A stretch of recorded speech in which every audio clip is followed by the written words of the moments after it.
What's going on, everybody? What's up? What's up? Forgot a thing. There we go.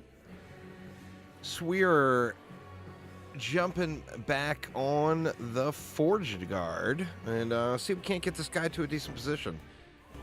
It's right now, it's very slow going. Old Forgey is not exactly wrecking the faces.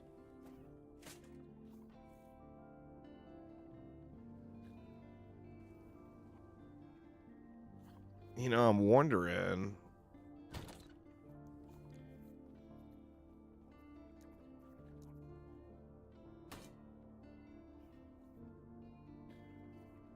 I mean, that is not really doing anything for me. I think I saved both of those just to shard them. That and that. See, we got minion damage.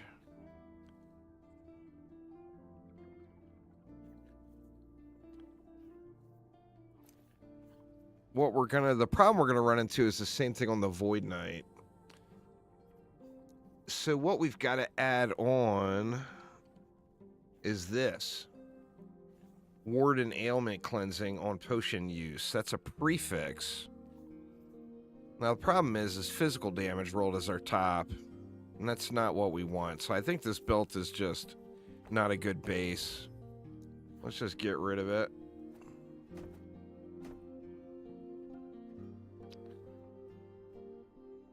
Same thing here. I mean, it's a mace, but it doesn't have... We want, you know, like we got that minion melee damage. It's actually a really low roll on our current one. Can I upgrade that any further, I wonder? Nope, it's a tier 5 now. I mean, we got flat fizz damage. Can't do anything else until we get leveled up.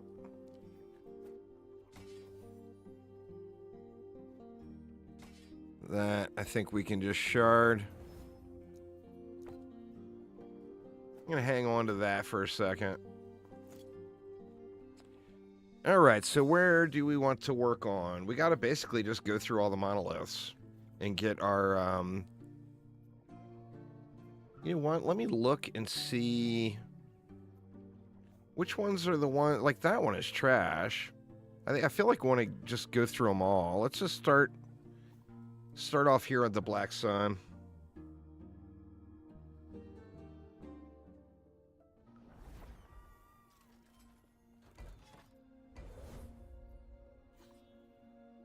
And yeah, still not going to bump the corruption up yet. Especially, it just, the build right now feels like it's at a big roadblock point. Does not feel glorious. Forgot to get my swords out. Oops.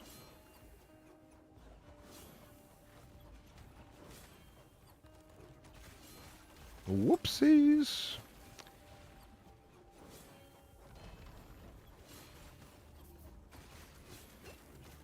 Every monolith you go into, you got to prep up first.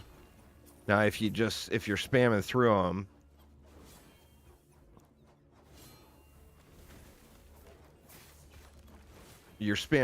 then of course you'll still have them from the last run.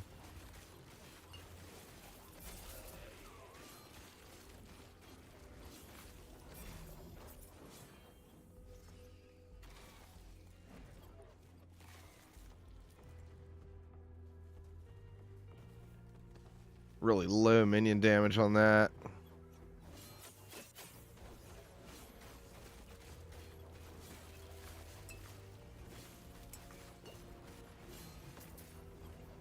God, I feel like I'm barely moving. I think I need to shoot. What is going on with my movement speed? It feels so slow. It's because I swapped out that chest is why. I don't think this was worth yet. Tell you what I do need to do, though. I need to throw that movement speed on these boots.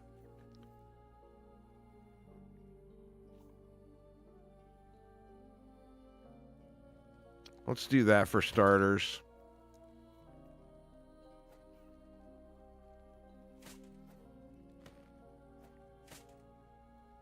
Is that the boots we want to use, though? There's a 2LP.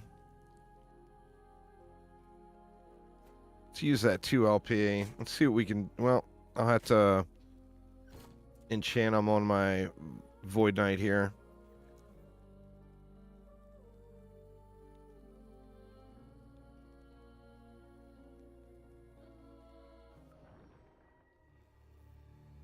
I'm tempted to use his fire boots. But, you know, I need to be going into the minions. And it's one area that I just have not been doing. Let's see. All right, so we wanted to do those with those. Well, let's see what we can do to these first. The movement speed we'll use as the guaranteed. What else would we want to put on here? I think just health.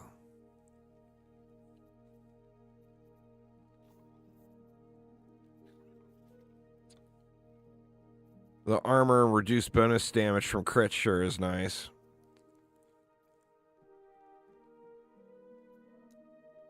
Yeah, I think we just want to throw health on here and hope for the best.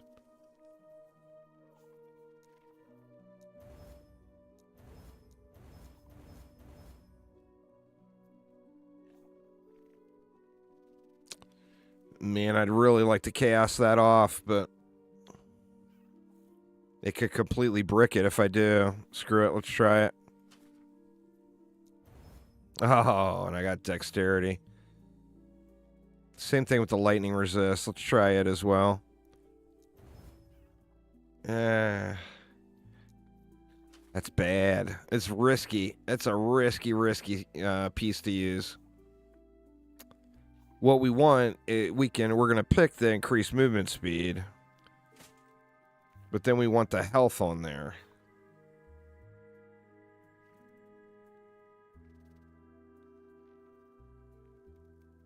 It's so risky, but I'm going to do it anyway. Just because, I mean, there's a third alt, you know?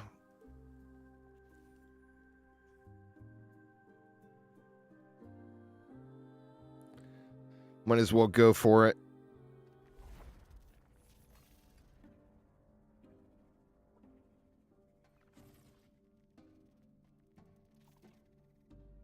All right, what level were those boots again? They're 52.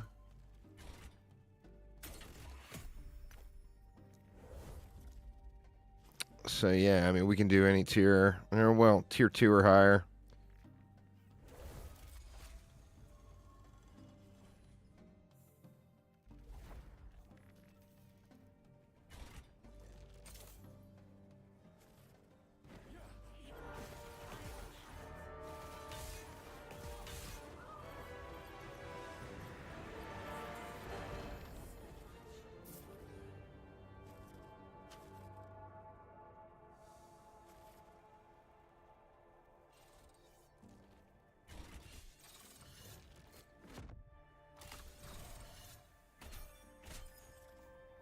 All right, we want movement speed. God, please give me health. Oh, it gave me health. I mean, I'll take that. Just throw those back there for now. Yeah, that should get me going here.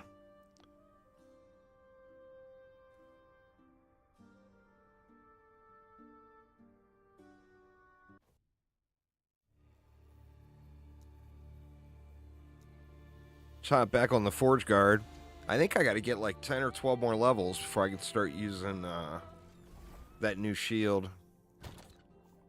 But let's grab those guys, and that should make me run around a little faster anyway. I cannot do that. All right, let's get back over to the Black Sun.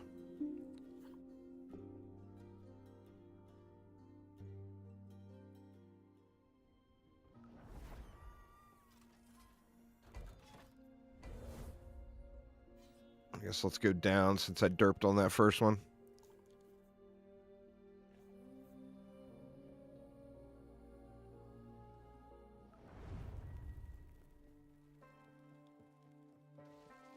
Oh, shoot. I just did it again. No swords.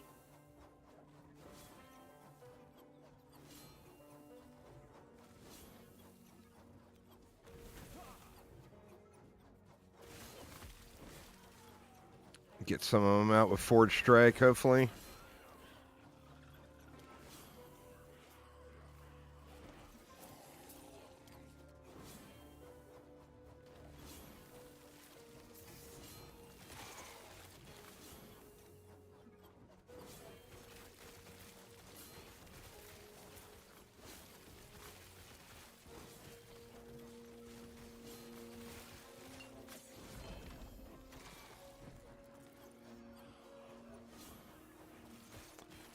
See how it goes. It definitely fell flat real quick. It's feeling a little bit better here.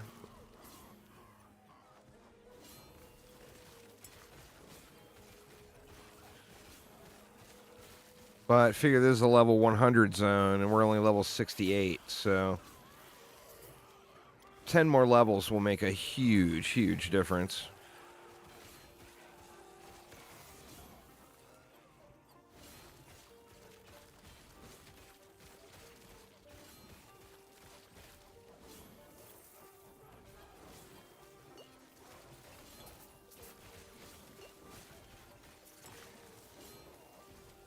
What's going on, SciTech? How you doing, man?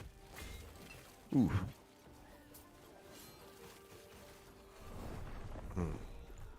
Too much damage, man. Silken Tongue. Like, almost every time I die, no matter what character I'm on, it's always that Silken Tongue. Happy it's Friday? Hell yeah, man. I'm still waiting to...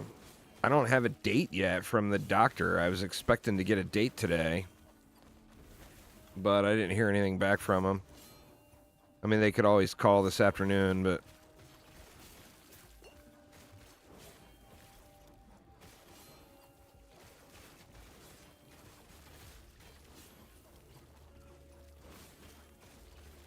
Yeah, man, the killing has slowed way down.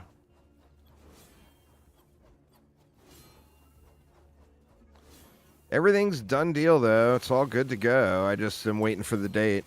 Like all of the pre-test this and pre-test that and get consulted and all that bullshit is all done with now. So just waiting for the date to show up.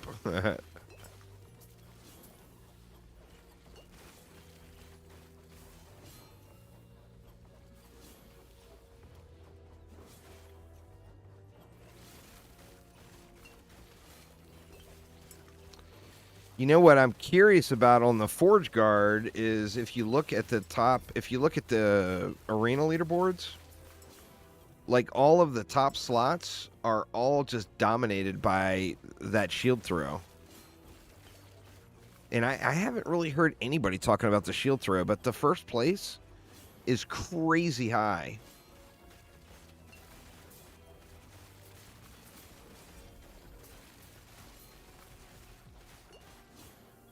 Like wave 1800 or something like that. Like ridiculously high compared to the other Sentinel builds. I didn't look at a Judgment Pally. I'm assuming a Judgment Pally is probably crazy high as well.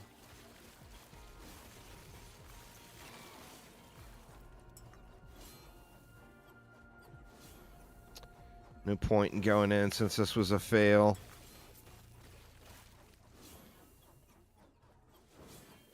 I got mixed emotions on using the set now, too. Because if you use the set, you got to go with a two-handed mace. And the two-hand... It's weird that they chose that for the Forge Guard set. Because the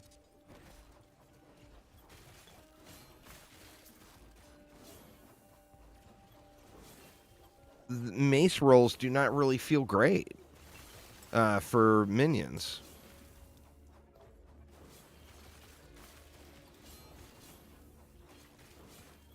And I mean, it's definitely designed for the Forge Guard. It's got the two pieces plus 3 Forge Strike, and the 3 pieces +3 minions. Stand down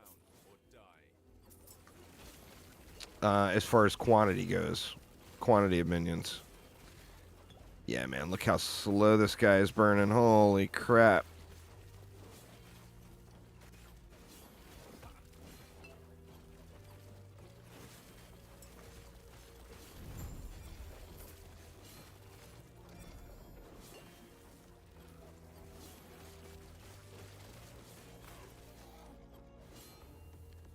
So yeah, mixed motions, and not sure.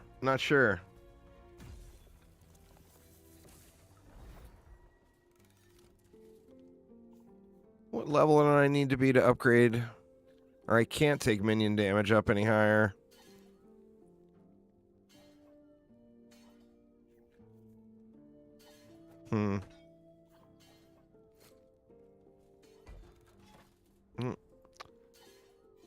We got another plus, or we got 2 points here. Oh, that actually gives me symbols of hope.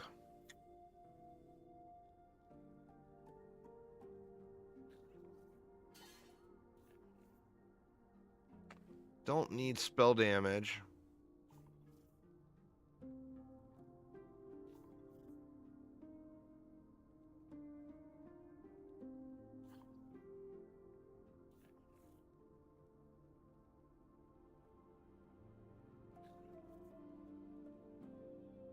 Oh, you know what? I should have gotten 5 points into that. We got a spec symbols of hope now, though. So sorry, Lunge. You are out.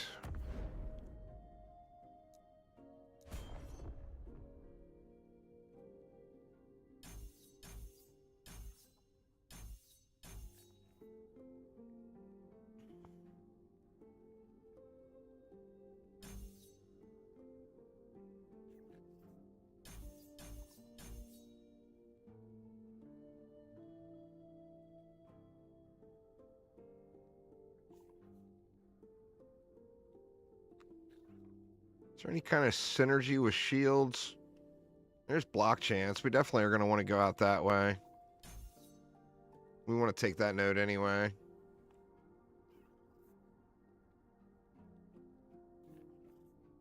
I think we're going to want to go block chance first. All right. And then Lunge is no more. Farewell, sweet Lunge.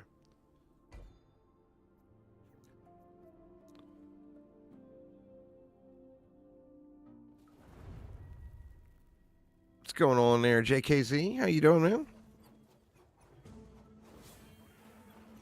Forgot to get my stupid swords out yet again.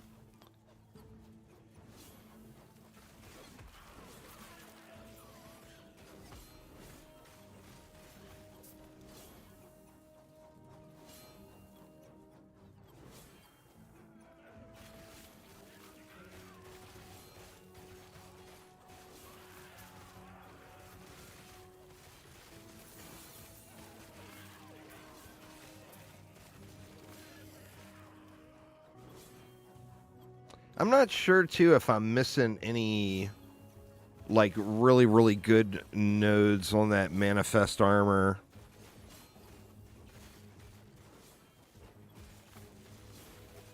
The dev said MG gets more popular. They said that traditionally it's a pretty even split at the start of the season. And then as the season progresses, more and more people drop COF for MG, which would be consistent with my personal play. Shit. I'm still debating on dropping MG. I gotta not get into this dying train going.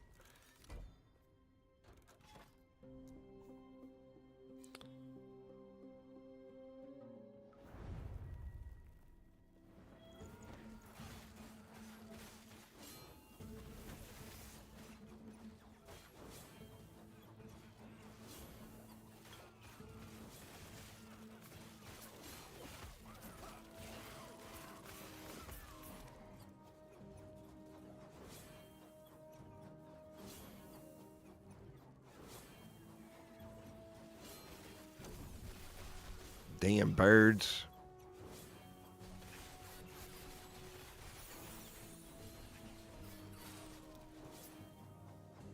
Overnight, like 3 of the 5 items sold. Nice, nice.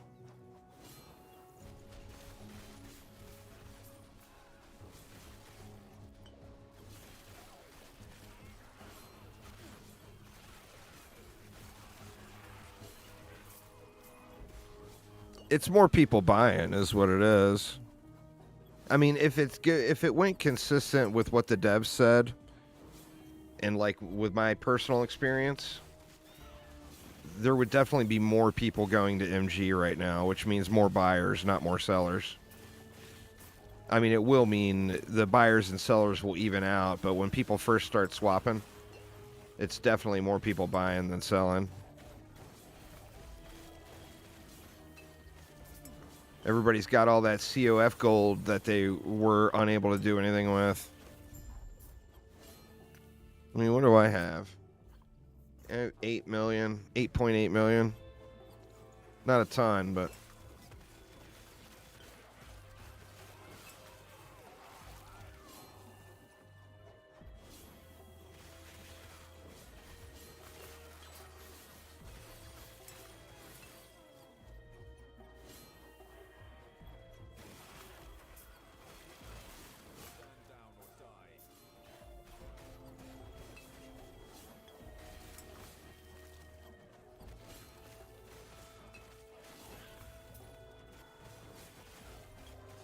I'm wondering if that Petrify shield is going to make a big impact. I mean, we'll find out in like 10 more levels.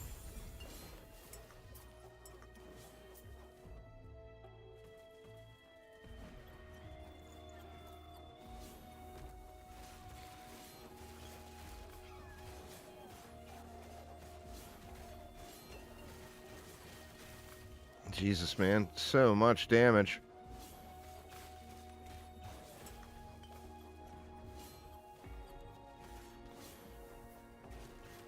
I get my block chance up. I might want to go into that heal on block bit too.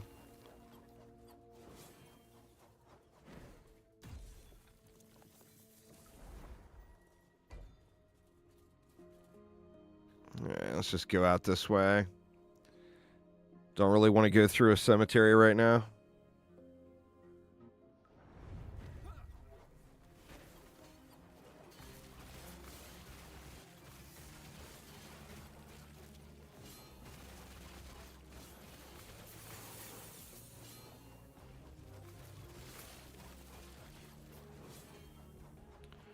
One thing is for sure, like right now, I'm not doing a lot of damage with my minions or with me. Like none of it's doing a lot of damage. The numbers are all very, very little itty bitty numbers. Very itty bitty.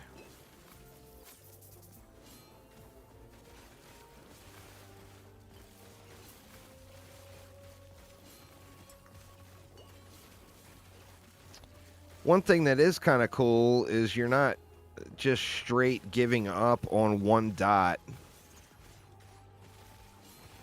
You're stacking Ignite and Bleed. It doesn't get converted. Or not all of it gets converted or something. What do we got there? Shield of Endurance. Gonna need to find a good shield to drop into my Majasa shield, the Petrify shield.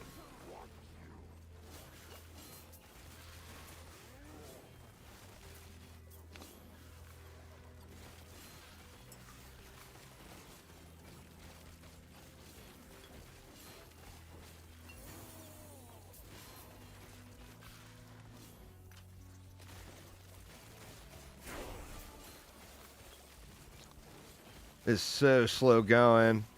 Theoretically, I guess for leveling, you shouldn't be doing areas higher than 10 levels than you.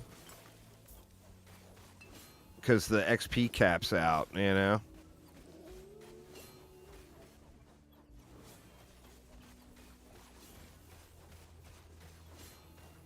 you don't get more XP for doing 30 levels higher than you, you know?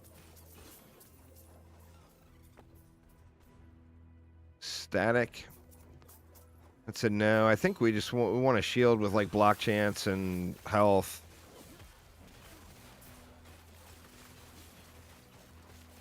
It's like we got some points too.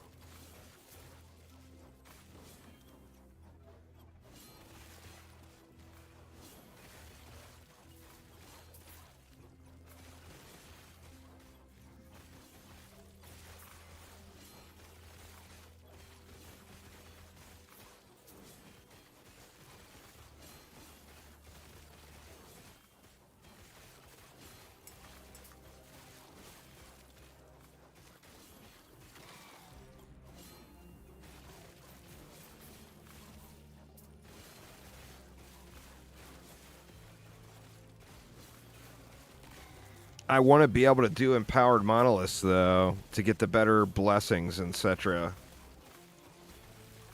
So that's why I said screw it, and I'm doing empowered anyway, even though I'm not getting a benefit out of it.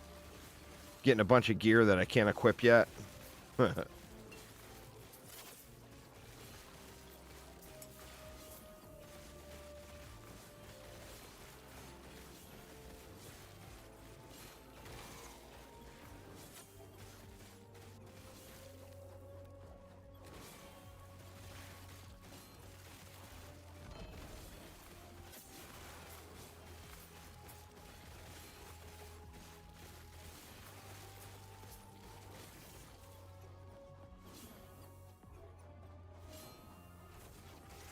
Oops, I don't have lunge anymore. I could always put it back on my bar, I guess, but...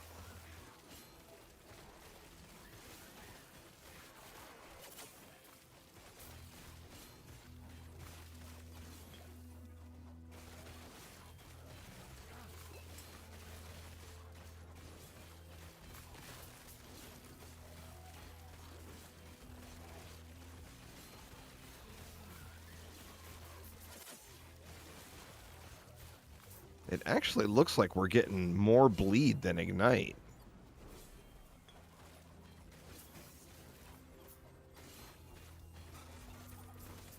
Oh shit, I walked right into it. Trying to stare at the dots on the lizard. I really cannot keep doing this. The death train, man. Alright, I feel like I'm going to want to put more points in Pally.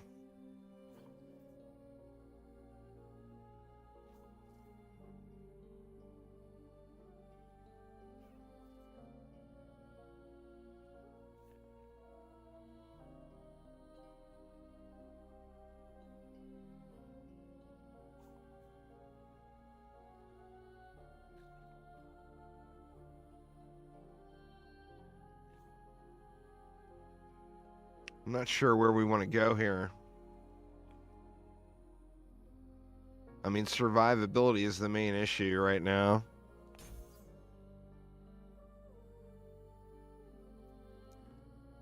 And what do we have here? Let's see. Let's go out to the block.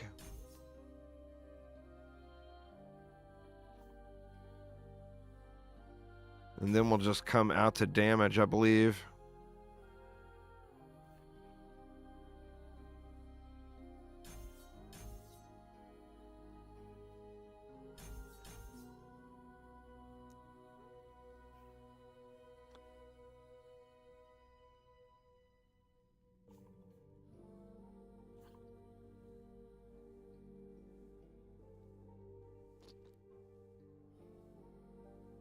Unsure on the shields here, too.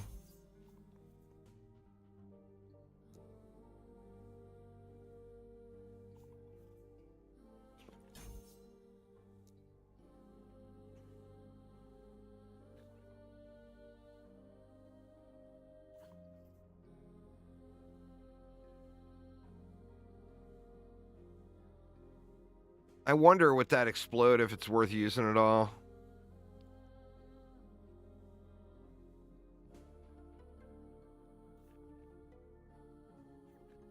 Just go into attack speed, I guess. And then what about here?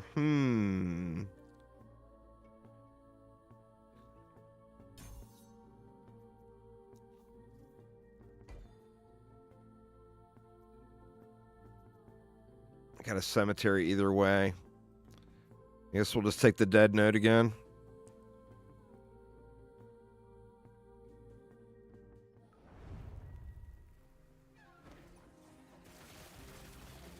God dang it, and I did it again. Don't have any minions.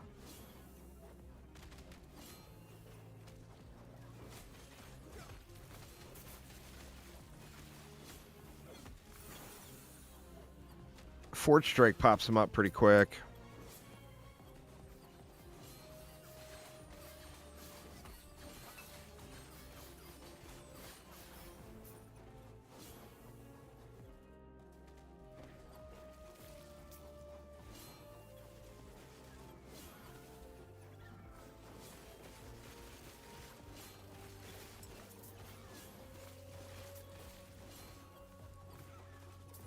They talking about anything good in that dev stream? Has anyone seen?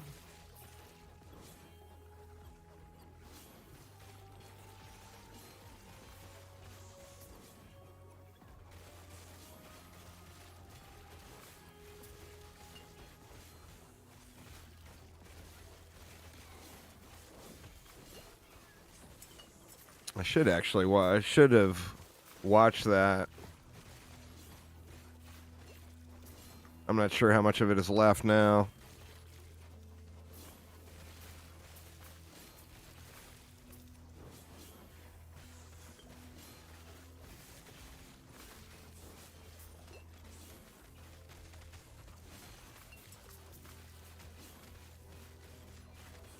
Wait, has it been going for a while, or is it still going to be running for a while?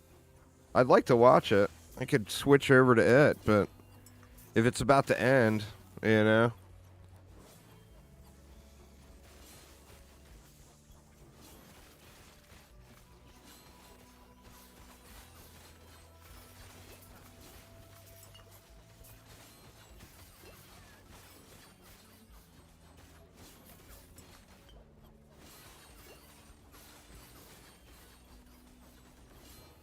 God dang, I am taking mad damage here.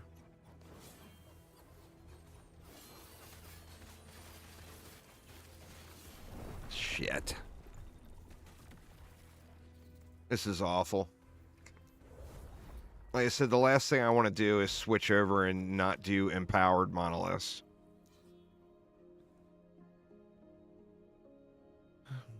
Even though I know I'm too low level.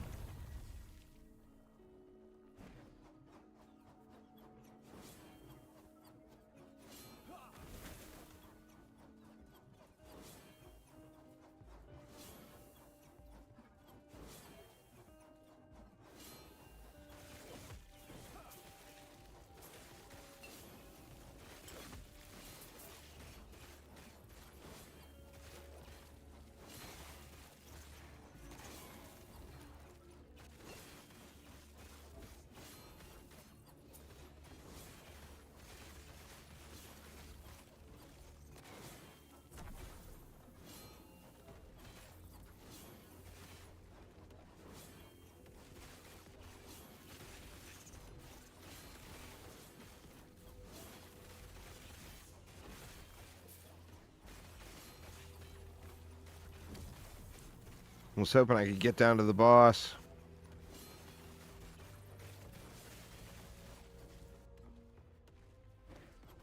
With those pylons up, but I don't think I'll make it. It's too far.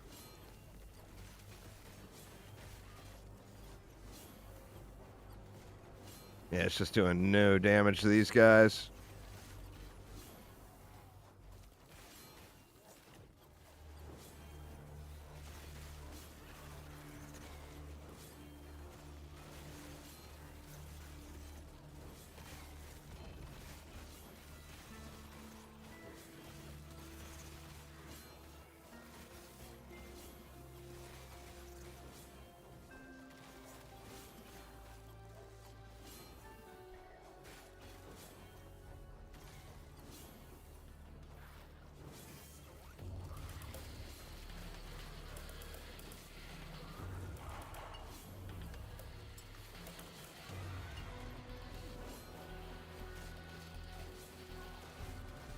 I brought way too much trash with me, huh? I think I'm in trouble.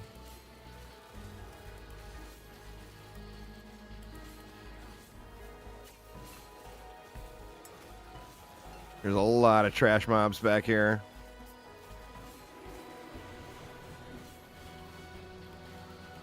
Oh, he started right before I did. Is it Mike?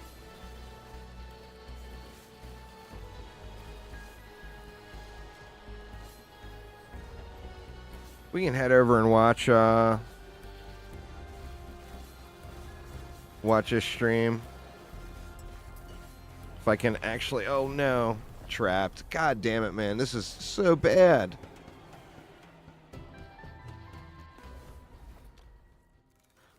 I just do not... I really, really do not want to go back to non-empowered monoliths.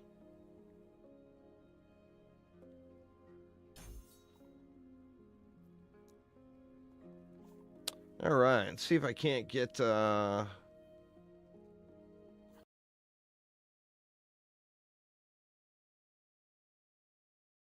Is he on the YouTube channel too? I'm gonna look. I'd rather watch him on YouTube because I don't get ads there.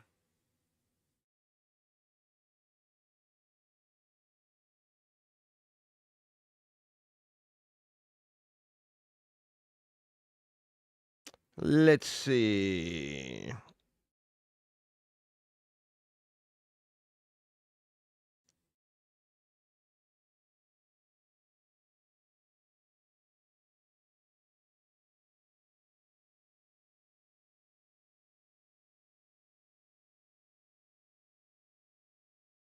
Yep, looks like he is.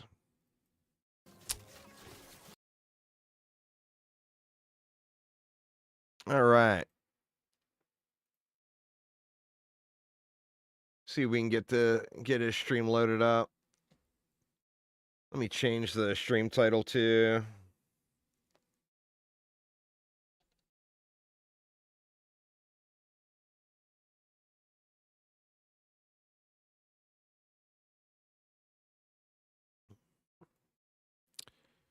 All right, now...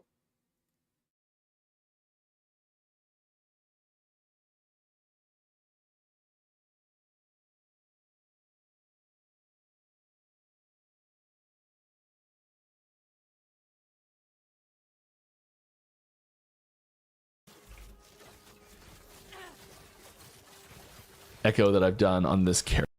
Let me refresh him here. We did too. It was tricky. Let's see what he has will to there be say. a way to get more specific data for skill calculations in the game? Like, do you hover over a skill and press like K, and then you get more something, or is this poison based damage X, poison increase X, damage over time X, etc.? It's very specific, but won't that be something interesting to see how exactly damage scales? So yeah, this is the character sheet rework question. We've been planning a character sheet rework for years now, with specific data on how specific character or specific abilities get bonuses from what you have. All that sort of stuff is stuff that we have planned. I do not have an ETA on it. I'm sorry. Love to do it. It kind of keeps getting pushed back in favor of like specific features for the patch. We're like, okay, we're gonna do it this time, and then we're like, okay, but we need a ton of UI work on this feature, and we need a ton of skills work on that feature. Okay, we'll do it next time. And like, that's been the cycle it's been going through for a couple years now.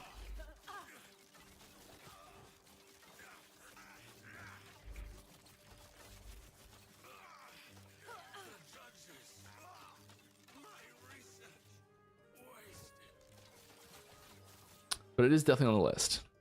All right, can we get a modification to the Weaver's Tree to allow us to socket idols for farming? Why did we not do this? I think this is one of those things I'm like, I know there was a good reason for this. I remember there was a reason for this. What was it? What's going on, Phantom? Watching the dev stream here, and then gonna do some leveling on my Forge Guard.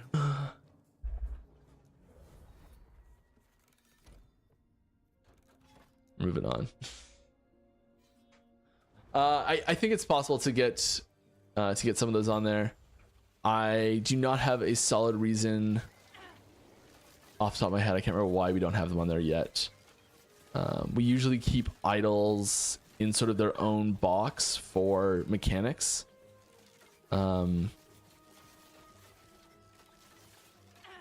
They don't really fall into the same category of item acquisition, item hunting as other things do. So we kind of want those imprints to be idols. I think that if we were going to do something like that, I would like to see it be its own imprint slot, like add a new imprint slot to the Weaver tree for it instead of allowing it to be used in the existing imprint slots. I think that's where I would do it.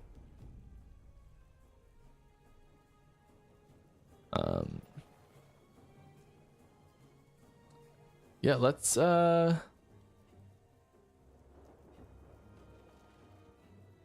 we just drop a bunch of these in here and just see what happens? I mean, nothing's gonna happen, but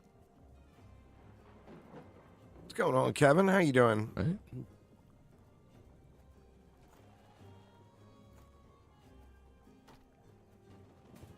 Why not? Random stuff, go. This is Prism Wraps is an interesting item. It has incredibly high legendary potential level for a level 5 item. Oh yeah, this is the 2LP one of these. I wanted to keep this. Forgot I had that. Keep that.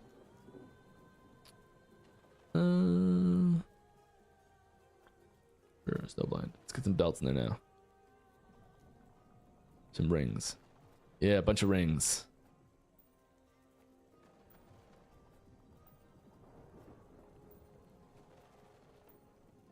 Good. Everybody's doing well. Nothing.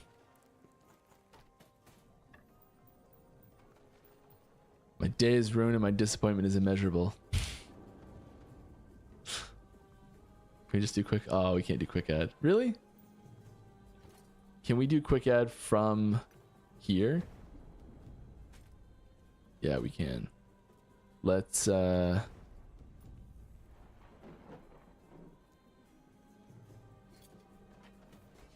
Nope, wrong ones. I don't know why I'm doing this. This is taking up so much time.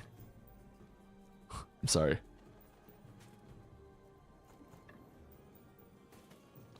Shit, man, I spend 10 minutes at that thing every time I hit it. Oh, come on, Mike. We did it. We conquered it. We did cool stuff. We got a point. That's all we cared about. I can't remember where I was going. I guess I'll fill it in later. Let's answer some more questions. Are we going to have a blacksmith faction in the future? Maybe. We've kind of put a lot of those things into Circle of Fortune already.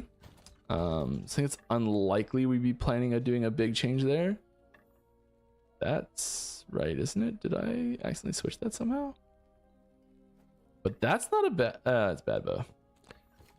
I'm gonna grab a drink real quick while he's going, y'all. Be right back.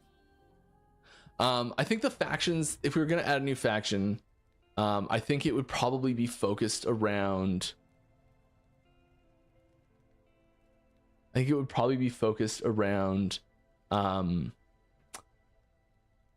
like new mechanics that were coming in. So there would have to be like a blacksmith theme to those new mechanics and things like that.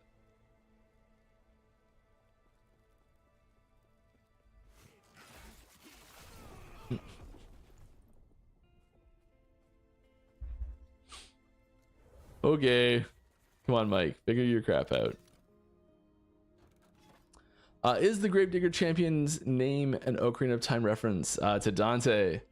Looks familiar. I don't think so. Damphy, Dante, Damphy. I don't think so.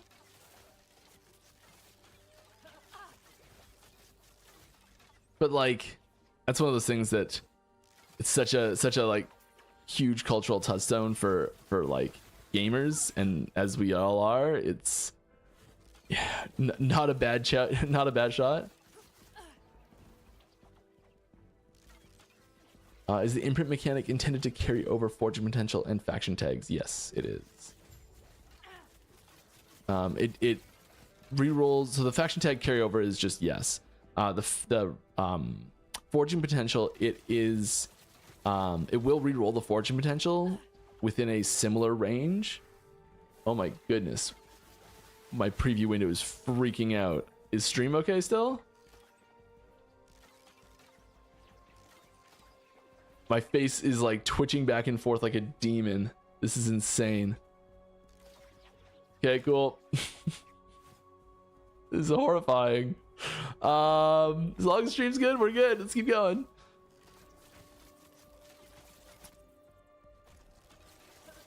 I'm curious as to who thought the idea for the unique necklace called Mana Guide. Was it led to its creation in game? I gotta like get all these like who made this question and like whose idea was this questions and actually like find the answers to them, because I don't know the answers to all of these. So many unique items. There's kind of like three ways that unique items kind of come to be.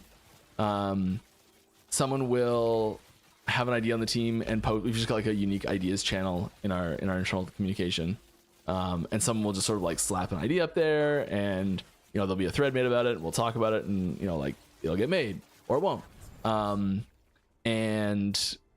Other option is like supporter uniques, and another option is there's a mechanical need for something specific in the game, and we say, okay, we need to have, like, we're building some system, and like, okay, we need a unique, there's a new item coming in, we have to have a unique that goes with that item. And oh, I don't know what that was. I'm finished reading that question. Keep bringing the question back, sorry. And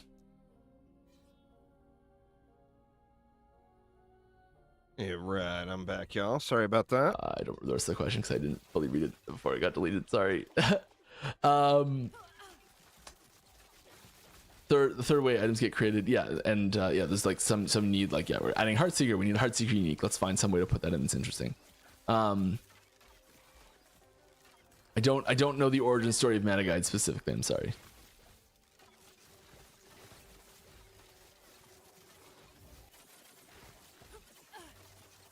I was not involved with making it. Oh, it's the best thing you've added to your Lightning Stork. Never taking that thing off. Yes, it is very good. Thank you for bringing that back, Wick. I appreciate you.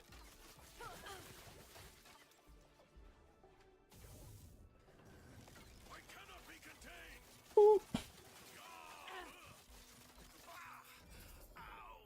We need some more health from this character. I think we're missing a little bit of bulk. Loving the season. Was wondering if you guys are planning any changes to snapshotting in regards to minions. Yes, we are planning to make changes to snapshotting with regards to minions. It's kind of a weird thing. It's not something that I would consider a bug because it's working exactly as we expect it to. It's sort of in this category of unfortunate side effect of not having the ability to stop it at the moment. We've been sort of doing little things to help it for quite a while now. Like when you transition a zone, it resets the snapshotting. And then Falconer came along and we tried a whole bunch of new things for testing ways to fix snapshotting. For example, one thing you may have noticed, may or may not have noticed, when you have your Falcon and you use an ability like a Featherstorm, and it's like it's there, you can see it, it's like shooting all the feathers down in a big circle. If you look at the minimap, the icon disappears for it in that time because it's not actually your Falcon there. The Falcon doing Featherstorm is just VFX. It's not the actual Falcon pet game object, which the minimap icon's associated with. So you can see when we are resetting the Falcon snapshotting by looking at the minimap icon. We do it a few other times too, but that's one of the times we do it. Anytime the Falcon disappears, basically anytime the Falcon like flies up into the sky and just disappears off camera for a second, and it's just normal attack patterns, we reset it then too. And so we're looking at other ways to do this with pets that don't have the advantage of being immortal and literally vanishing off screen and still being acceptable that they vanished off screen. But yes, snapshotting with minions is an important thing that we want to Uber Aberoth kills on what classes deal with. And it's less of the fact that it's like it's less of it being like, hey, this is an overpowered thing, we need to fix the overpowered thing. It's more of a, hey, this isn't not really a fun mechanic because it's tedious and boring and you have to pull items on and off your gear as you're like going into new zones and new fights, and it's not a fun mechanic. It's not a fun thing to do in the game. It's tedious and it feels weird, and it's clearly not part of the way like you're supposed to play. And then you get all these questions of bugs and is it cheating or not? It's not cheating. It is using an unintended game mechanic. So I'd encourage you not to use it, but it is legal. If you want to put Yeah, it getting it on console would be huge, Kevin, for sure. Oh, I am Godor. I missed you. Thank you for the sub. I appreciate it. And NPL Academy. Welcome, both of you. Appreciate you.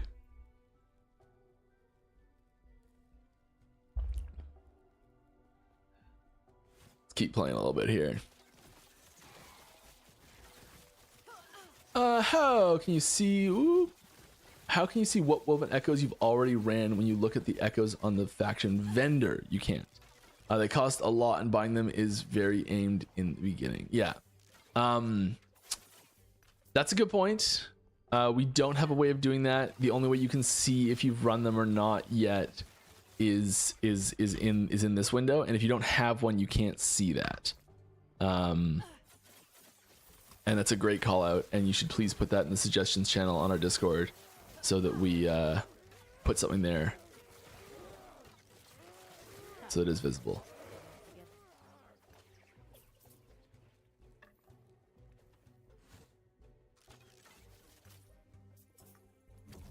Hi, Speedo! My favorite cache.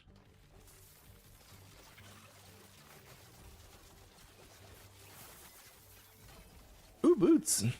My Weaver's will. Ooh, 2 LP. We'll take it. Sorry if this is asked already. That's okay. But do you have plans on being able to save like Weaver's tree layout so you can switch between them easier, or not have it set up on every character? We've generally shied away from having like set loadouts for things that you can easily switch back and forth. We're not huge on the vibe of like switching these things frequently in general. So like this applies to, you know, like passives and skills and gear sets and all these things that you're like building out your characters, blessings, all these things like idle slot or idle organization, all these things that are like around like basically everything that shows up in this panel.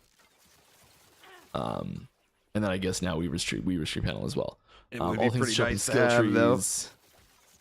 All that stuff. It's stuff we're not huge on having them be like recordable and quick switchable.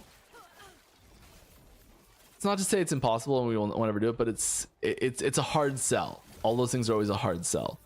I would, just for the record, I would not put stash tabs in that same category. That's definitely different. So that's just an organization thing. That's not that doesn't contribute to gameplay in any way. Come here. Yes, good. Oh no.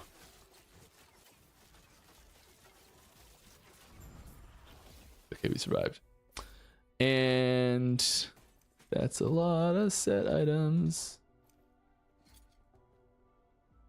They're like, oh, I might switch to the fire damage build. Okay, game, I hear ya.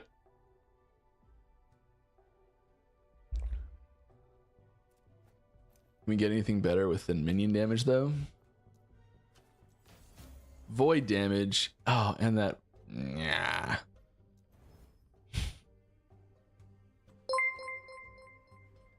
Thanks for subscribing there, Shrill. Appreciate you.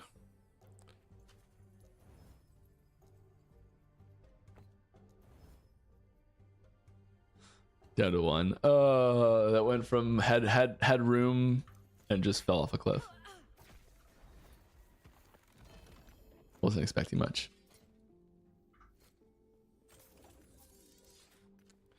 Man, he picks up a lot of junk, huh?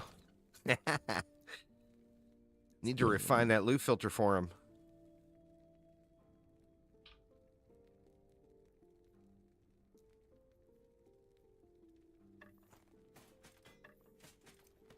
Just because I don't want y'all to have to sit around and watch me sort stuff, but I want to sort it for later. I'm actually doing pretty good this season on it. We're getting there. Do you want to push out to the side? Let's push out. What are your thoughts on streamlining Monolith to empowered progression, making it a seamless transition with corruption rather than separating it as it is currently? I think having these milestones is really important. So having specific points in your character's progression and journey where you're saying like, here's this challenge to overcome. I overcame it. I'm now at the next tier of things. I think that's a really important thing to have.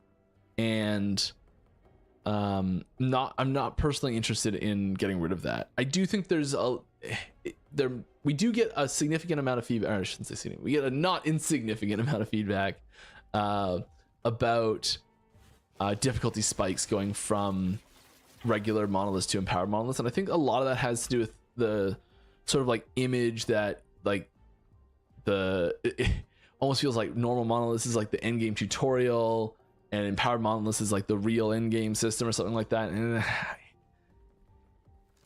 I think that image might be the worst part right now. But I do really like having those difficulty spikes.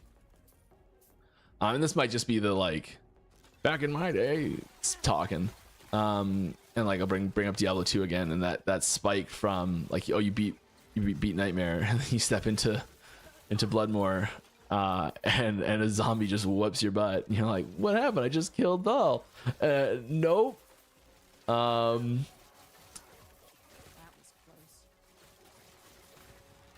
So yeah, I do like those difficulty spikes happening.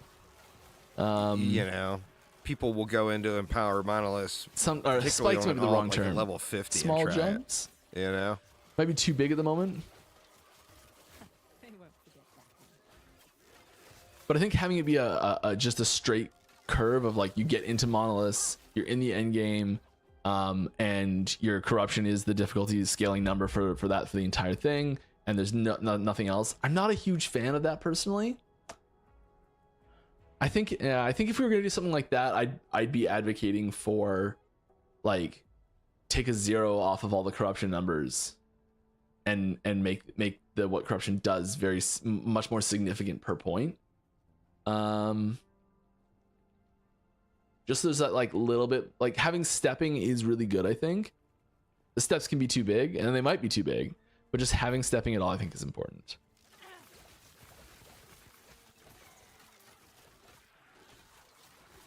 This is something that we are paying close attention to, and it is something that gets discussed quite a bit in general. I tried so hard to get this one removed. It's the only shrine I don't like.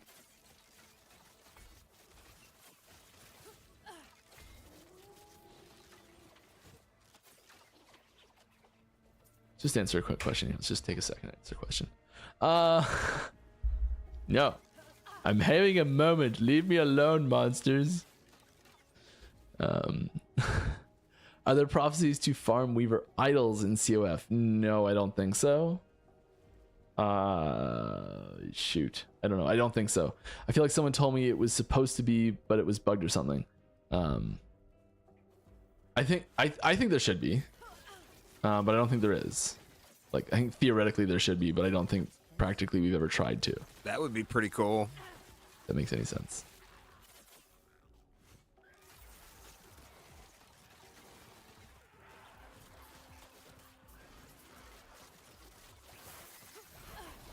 Gimme, gimme, gimme. All right, how do you decide what to put in patches? Oh my goodness. How do we decide what to put in patches? When something kills us, we just nerf that thing that killed. No. Is it just whatever you're working on, or is there a focus on some things? I mean, so it depends. Yeah, like this is a unbelievably open-ended question. I think it depends a lot on like how big that patch is. Like if we're talking like little patches that are dropping, like little hotfix patches, once the major patch is out, a lot of that comes down to urgency and like scope of the players that are being affected and how bad they're being affected with bug fixes, things like that. Like that's kind of the main thing. It's like, okay, there's this there's this bug that's making one player's life frustrating, or there's this bug that's making literally every single player in the game have their life be frustrating. And we're gonna focus on that one where it's hitting every single player in the game rather than just one player. Then we'll get to the one with just one player after that. But the things that get prioritized are the things that are wider in scope of what they're affecting of the player base, and then also how bad it is. So if it's something that's like 10% of the player base just can't get in the game at all, versus 100% of the player base has to click an extra time to get into the game, we're going to fix that 10% can't get in at all before we fix that 100% has to click one extra time to get in, or something like that. Like, so it's and that's like a bunch of people's jobs is literally prioritizing and delegating tasks for how we put in things like that for these patches. And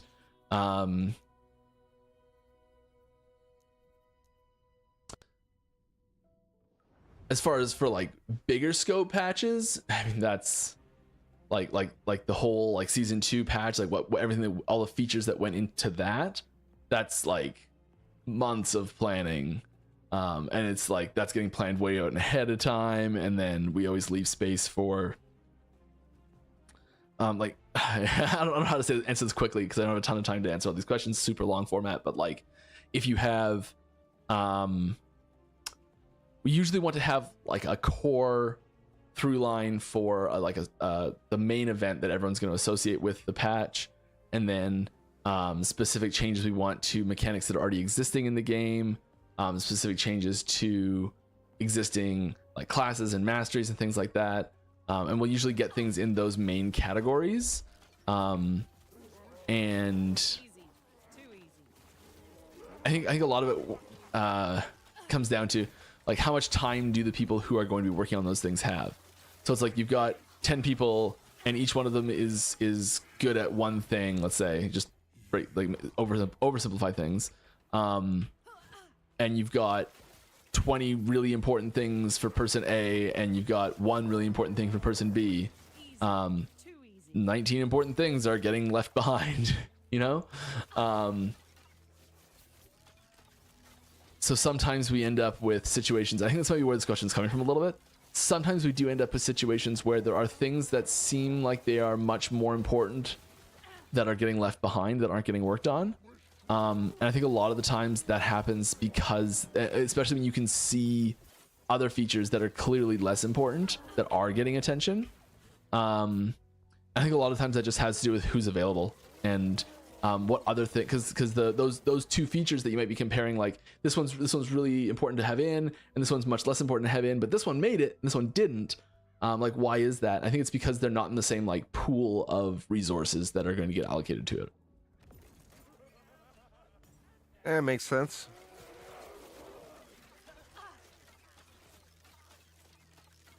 They definitely would have to have a very active production team In order to evade more every once in a while. Free damage. to make those decisions, you know? What goes where, when. All right.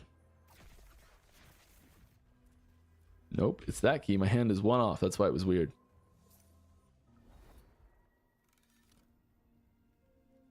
Oh, you know what? I died in there at some point, didn't I? I keep forgetting I'm supposed to do this. I don't actually have that much stuff today. I feel like I'm dying a lot.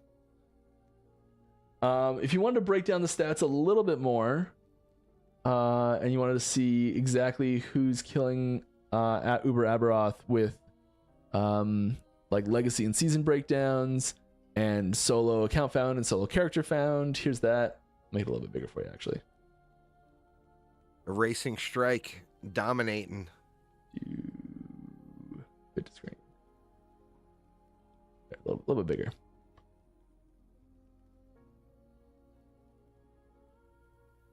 I do think it's interesting. You got the one. What's up, Beard Stain? Like one person on Falconer has done it in solo character found, and like.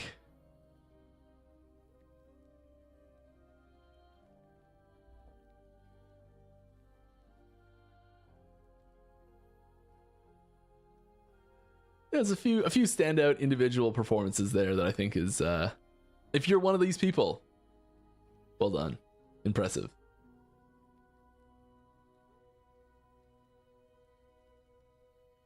Impressive.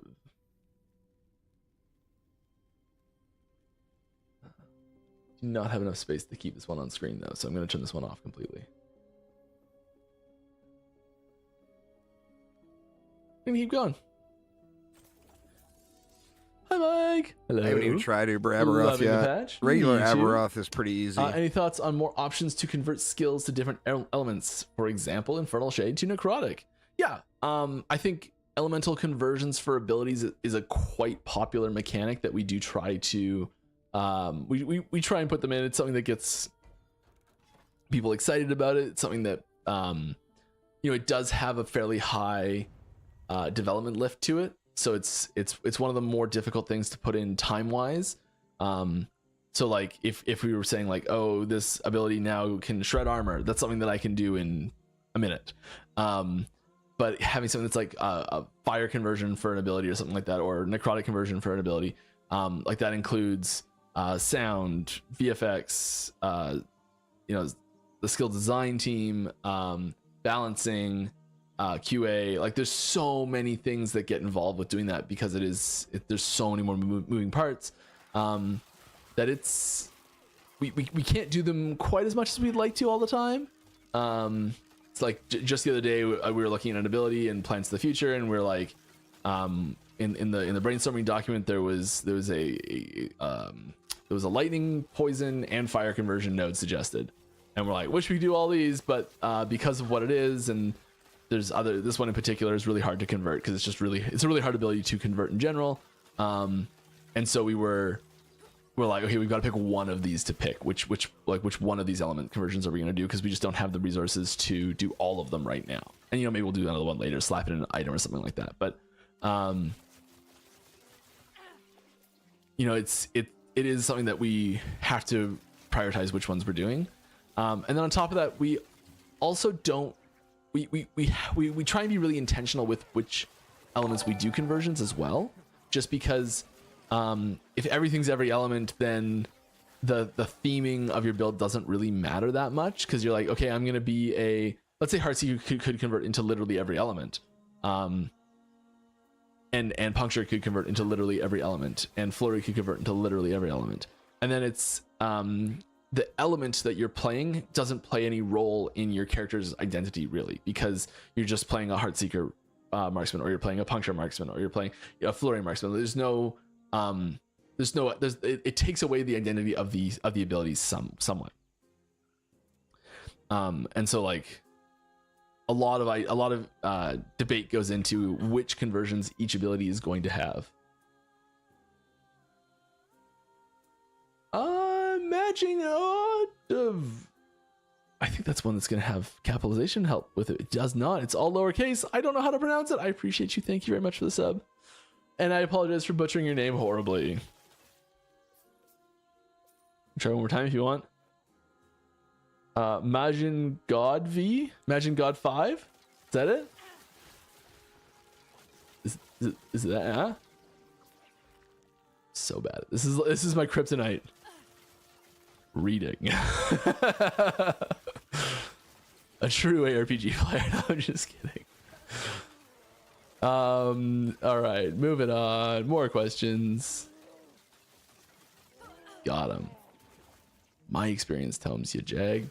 All right, any plans for making defenses better for every class? Right now, besides Sentinel, the other classes' defense depend on red rings and uniques like Null Portent. Sometimes you are fine doing maps and some insane enemy pops up and kill you, making things very unreliable. I think it is. So it's funny. We've go back a month, and this question would be literally the exact opposite. Every class I'm totally fine except Sentinel. I just get one shot and it sucks. Like that. I think I had that exact question just inverted a month ago type thing.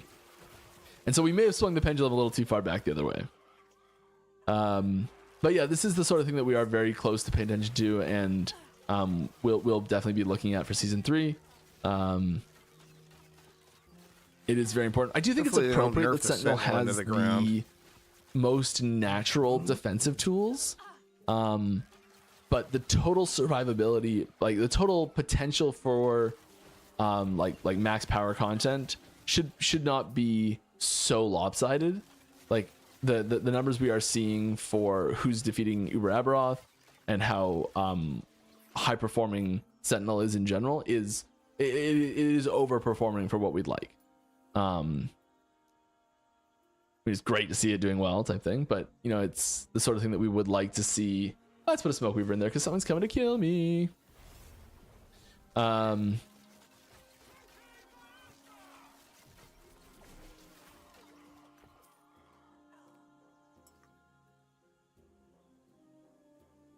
But yeah, I think there's definitely room for improvement and balancing on that front. Absolutely.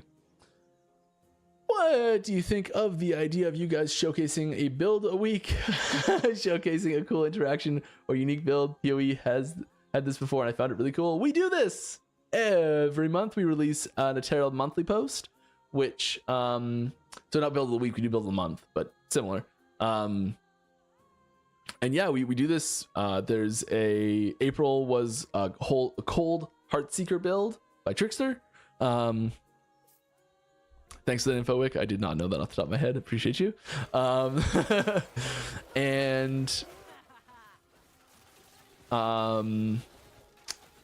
maybe I'll switch to the cold one instead. My buddy's doing a Fire Heartseeker build, a little bit different style, but maybe I'll do cold just so I'm not doing the same thing. That's why I kind of haven't switched yet.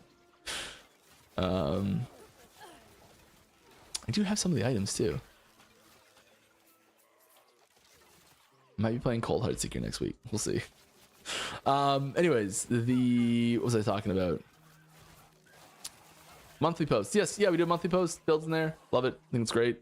There's also a lot of content creators that do like really great builds and post them all the time. So like, I knew it. I could have walked away. I don't know why I wouldn't. I'm just like, I'll be fine. I know that feeling. Cool. You're getting shattered. Deal with it. Nope, wrong one. You're getting shattered. Deal with it. Yeah, that's what I thought.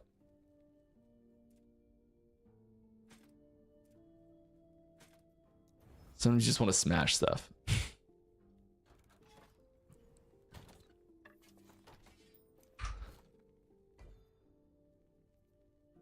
We need a little bit more. Should we try the rune prisons again? Lightning res is low, but not crazy. Our fizz res is really low. When did that happen? We were so overcapped on fizz res for a long time.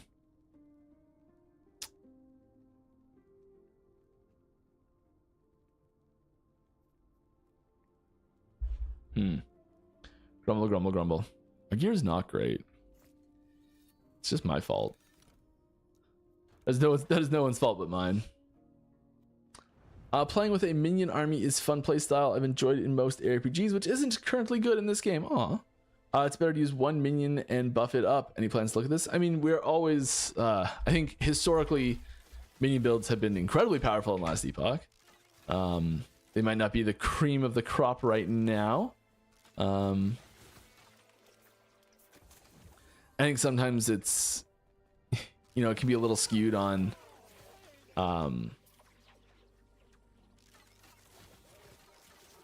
I think there's a really common tendency in ARPGs, and not necessarily just even ARPGs, but like RPG style games in general, of like the Ricky Bobby approach. If you're not first, you're last.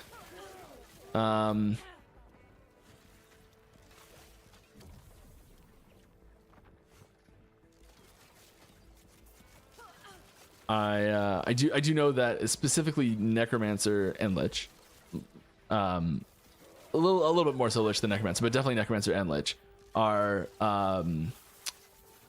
getting significant attention next season. So I'd be surprised if there wasn't something there.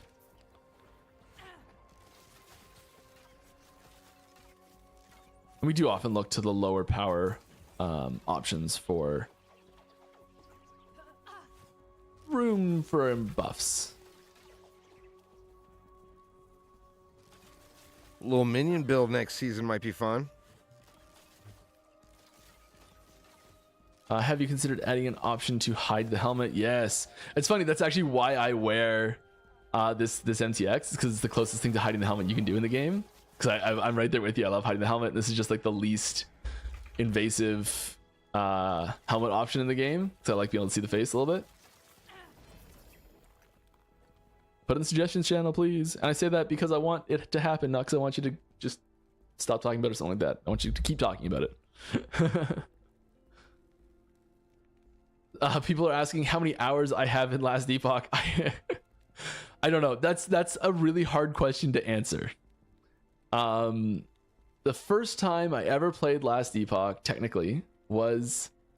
I mean, it wasn't even called Last Epoch at that point, but the first time I ever played the game that eventually became Last Epoch was in August of 2017. So it's kind of hard to put a number on it, really. And most of the time that I play now is in the, like, we have two clients, like there's two entries and there's two games on Steam, like, and so like when I'm testing, I'm always playing on the other one. So basically, if I do like how many hours in the live client on Steam, does this?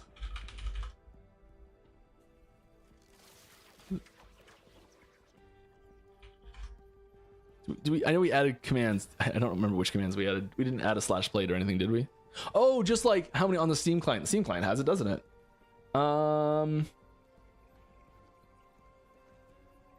My Last Epoch playtime on the Steam client is 1,177 hours and a half hours. So not that much, really. I'm surprised that's not way higher.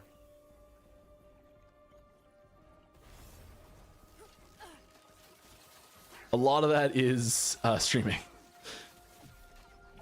I'd say most of that is streaming, actually. He's probably got 10 different accounts or whatever, his developer account, his personal account, etc., etc.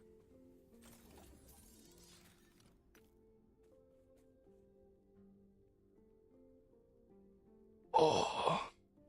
Okay, we want to show off some Steam hours on some other games here. That isn't even all recorded. See if I can find one that's really high. This one should be high. That's tiny. Why is it so low?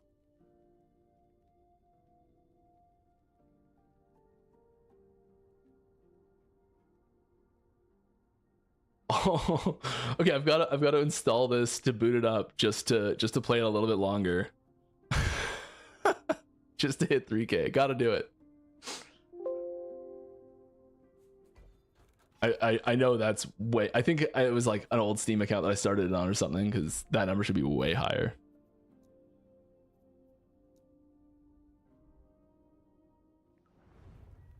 We used to play Civ 5 in this house I lived in with 3 other guys, and we like put a computer in the middle of the living room on a coffee table, and we'd play hot seat Civ 5 local multiplayer, where we would we like one person would play, and then we just like rotate the screen around the coffee table, and like the wireless keyboard and mouse, and have to like spin the monitor back the other way when we go, and it would like the live political negotiations that are happening, because it's one person's turn and the other 3 are like having policy discussion about what, like, that was so much fun.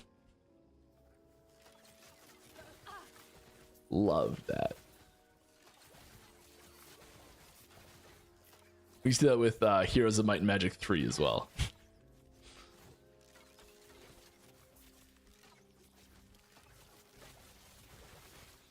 Haven't heard that name in a long time. I haven't seen those guys in forever. All 4 of us now live on different continents. That's wild. Okay, anyways, any chance for stash priority quick copy? Oh, I'd love to. Love to. There's a bunch of stuff at the stash that I'd really love to do. I'd really love to. I think priority quick copy is like the lowest lift option. I'd rather do something a little bit more in depth with it. like having a templating system, having a way to save your layout system, I think is the real key feature that's missing for that.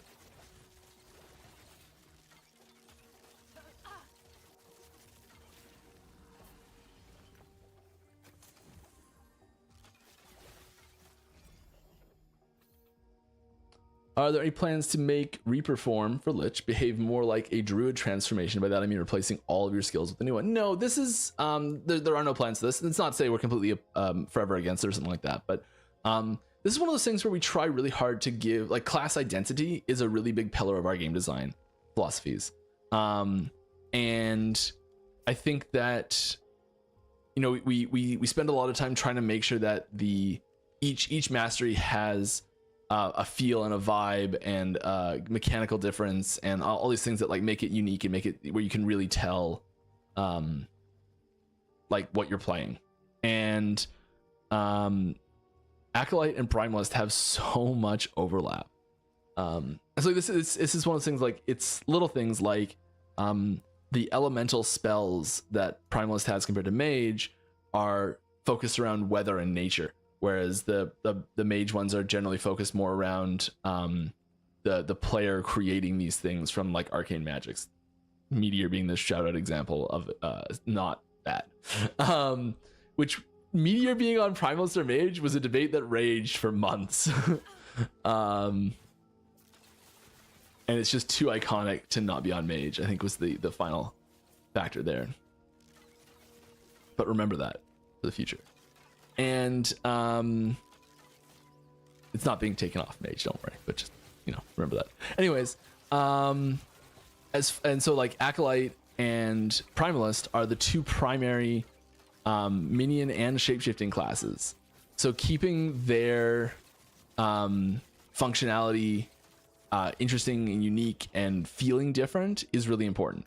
So we do really try to make sure that when they do share a mechanic like that, that their mechanics are distinct as well. So the Druid shapeshifting has thanks Wick. Druid shapeshifting has the specific, like, all your ability bar gets replaced completely and your mana gets replaced with rage, and the you know, like that's one way. And then Lich, it's that just one ability gets replaced and you can't die, but you're always draining health. And these, like, we try really hard to build the feel of the class into these mechanics and have them really play differently as well. And so I think trying to make one of them more like the other is pretty unlikely. I could see something like that maybe happening in an item or something like that. Maybe like you transform and the first ability slot on your bar gets changed as well because you're holding this item or something like that. That would be cool.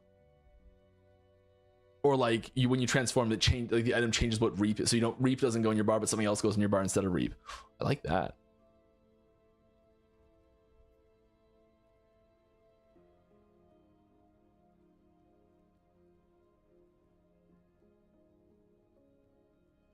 He gives that a tremendous amount of information for being one of the key employees at a game developer. But yeah, so there's, I think there's room for new things happening here, but trying to specifically make Reaper form more like Bear form or whatever is unlikely. I've been using WASD this whole season. Awesome. Glad you're trying it out. Hope you're liking it. It seems pretty good. Oh, it seems pretty good. Cool. That's kind of where I was expecting the reception to be. It seems pretty good. What kind of improvements are you looking to do with that system? I mean, so there's a lot of things from animation to control to just like interacting with like all the left click woes that people have. So there's lots of people that are they don't want any movement on left click at all, being able to like split interaction and left click apart from each other, which is just a reasonable thing to ask for. We just didn't. Most of us don't play WASD. I think that's part of the problem, is that we don't have a ton of experience, a ton of depth on the design team for specifically WASD players. We're like so much more now than we ever have before in the last 6 months. But I think a lot of us are still acclimatizing to it as well.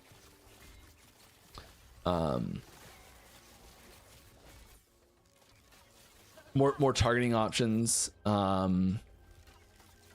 We're modifying the animation system to allow for earlier interrupting, which really plays a big role in WASD.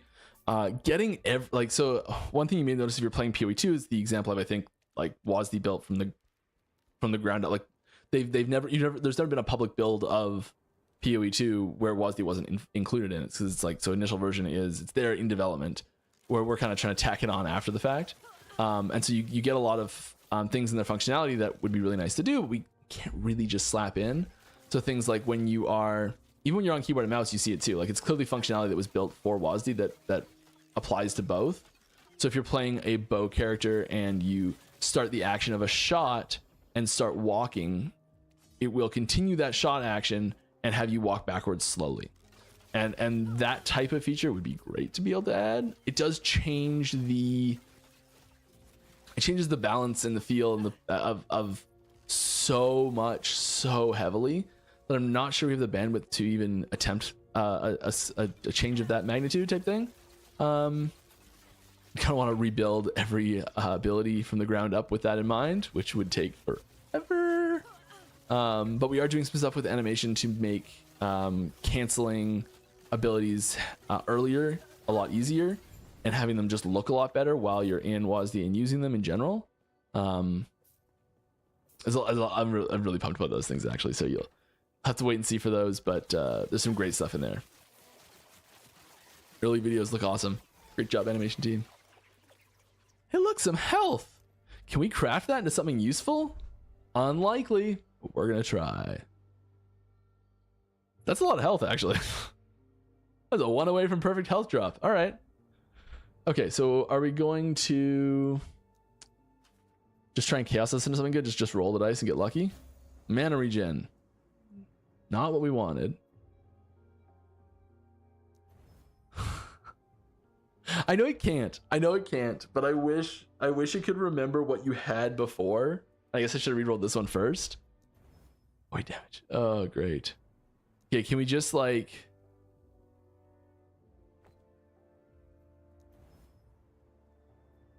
We're just hemorrhaging forging potential here.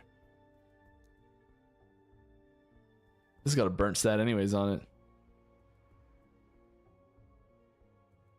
And a bunch of health already. We're not actually getting that much health by doing this.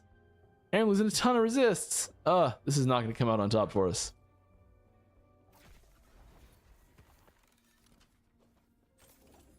We'll use that later to slam onto a belt to get the great T7 roll affix off of it. Oh, I'm not going to do that. I know you guys are generally against mid-season nerfs, but what about mid-season buffs for class underperforming? We've actually never made a comment on mid-season nerfs or buffs. We've said mid-season changes, I believe is the term we used, or mid-season balancing. We don't plan to make any changes one way or the other right now. COF search bar when? Like when you're in the, I don't know which search bar do you want? Do you want oh, come on, Mike. You want in the prophecy page or in the observatory?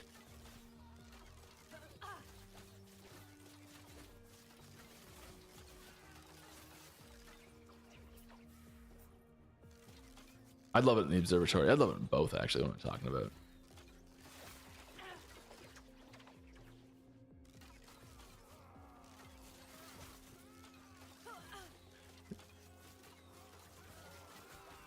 Thanks, Wick, no problem. Love the game, but the controller still feels rough in the UI. Any plans on improvement? Yes. Every patch comes with UI improvements for controller support. It is something that we are working very hard on to make feel great.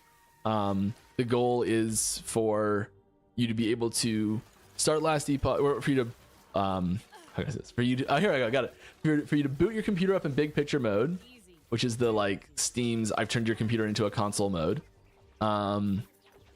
Start Last Epoch from there without ever touching keyboard and mouse. Play through with your controller and never touch keyboard and mouse, and be very pleased with your experience. That's the goal. That's the dream. Just like no keyboard and mouse required at all. That's what it'll need to hit consoles. And we're close. Pardon me. I think there's still some key things that we're missing. And we're getting away, like, so there's still that fallback virtual cursor that happens every once in a while for UI that's not completely finished yet with regards to that. And we're really trying to get away from that being a thing so we can free up that free up those buttons for being able to use with other functionality. But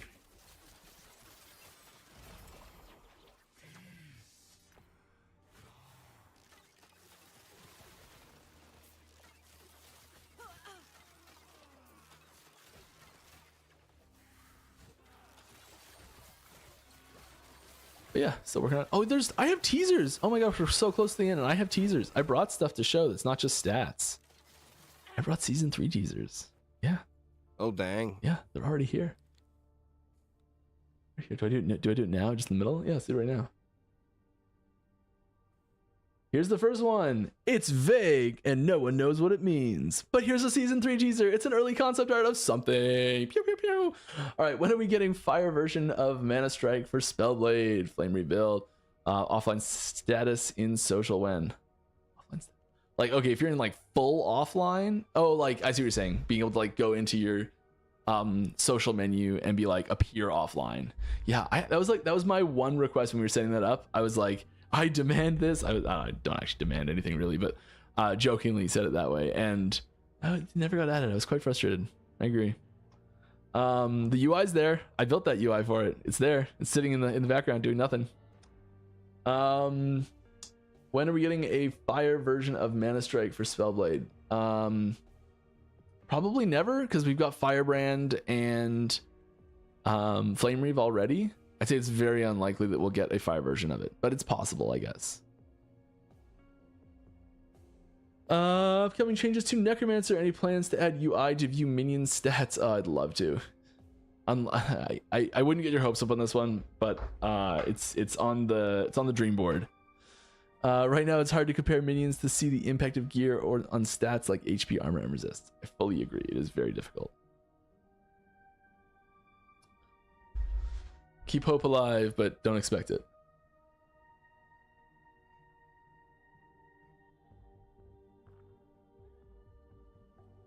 Hide this here for now. Got another one too. Don't worry.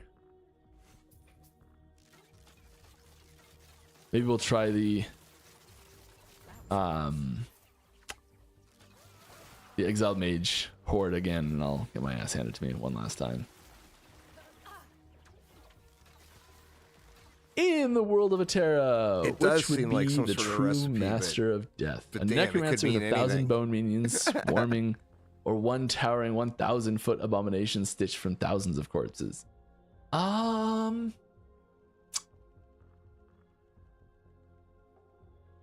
think the 1,000 individual minions would be the true master. Being able to sway that many minds individually, simultaneously. Hey, we got explosive trap that we'll never use on this character.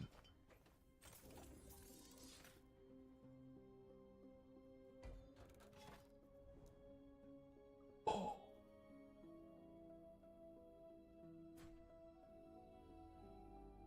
Okay, now I've really struggled with harbingers here. This is great timing. Okay.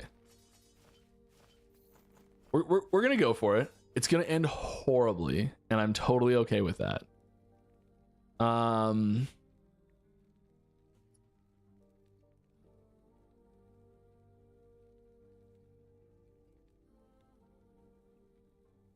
I want to upgrade this. This is part of the problem.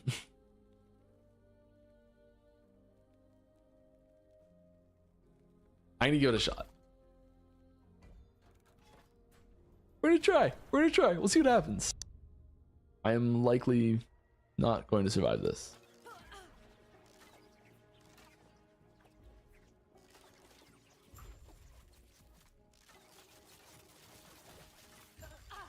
Get everything off my screen I don't need.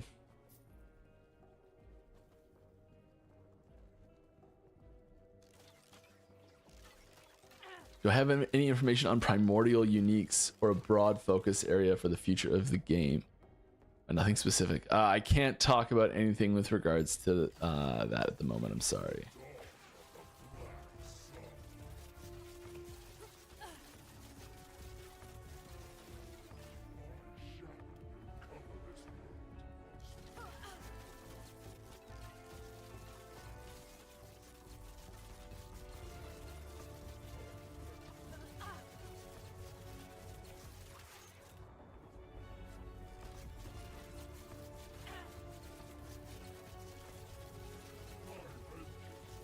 Come on, Mike, focus. You can do this.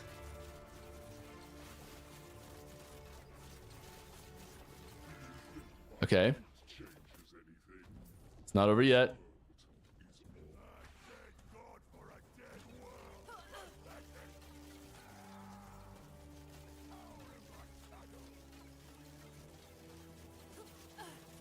Oh no!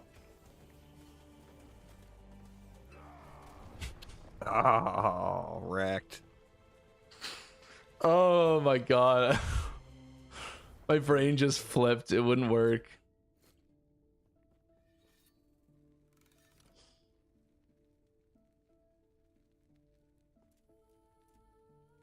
Not bad. Okay. I thought he was going to just melt it, too. Here it is. This is the actual exciting one. Unique icon for some prophecies, eggs, huh? please. Currently, a lot of them use the same ones. Main offender is armor versus body armor. Yeah, that one's bad. I agree. We need new ones there. Cemetery monsters feels like jumping 100 corruption inside the cemetery. Is monster health in there intentionally way harder than normal monsters? Yeah, I think it's important, but not like it is intentionally harder, but not maybe it's too much. I don't know. It's supposed to be harder. Pit fight between all the harbingers. Who wins? I think it's definitely one of the big ones. I think it's Lagon. I think it's the big Lagon one. That one's big, isn't it?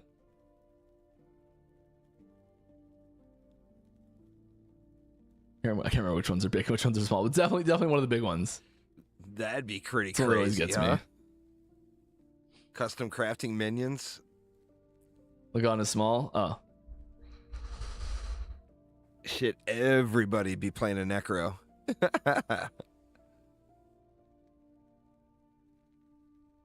one of the big ones. The one that I just fought. It was I've got it. It's definitely the one that I'm fighting right now. It's absolutely the hardest one. There's no question about it. The thing that I'm doing is the hardest thing possible, and it's definitely the worst. Yeah.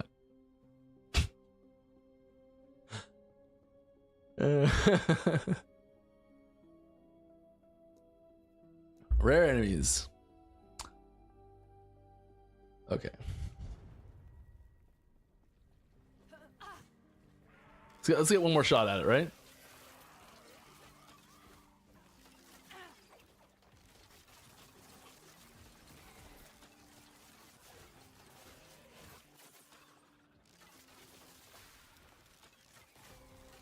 Thank you.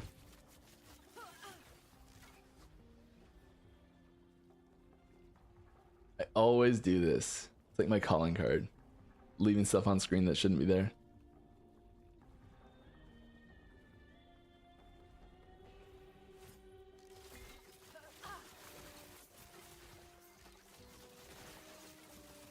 Got about 15 minutes left in the stream. Got a few more room for a few more questions here while I try and beat this boss, but most likely it beats me.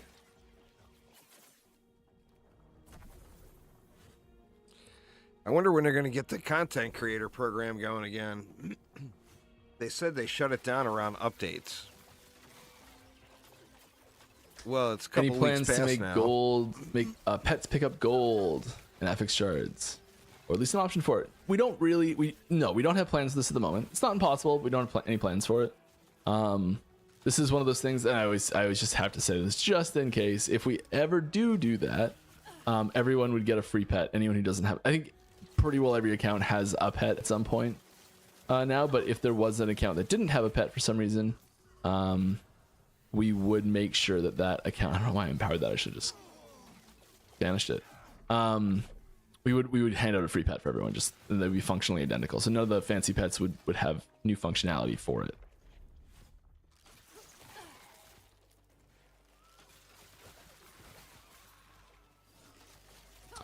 All right, are there plans to update or bring some life into old and unused uniques? Yeah. I think there's it is interesting because there's only room for so many uniques to like be popular at a time, really. I think. And because a lot of the fortunes of how popular a unique are often tied to the abilities that they are associated with. And you're only really gonna ever have, because there's like some abilities do have really high similarities. So like, if there's like a unique that was really good with puncture and another unique that was really good with flurry, I think that you're very, very unlikely to see both of those uniques ever being popular at the same time. Because one of them is generally going to be a little bit more powerful than the other, and whichever one's a little bit more powerful than the other will get played 99% of the time compared to the other, you know, that sort of thing. So, I think we do see that uniques go in a bit of a cyclical thing here, where the things come and go in and out of favor, and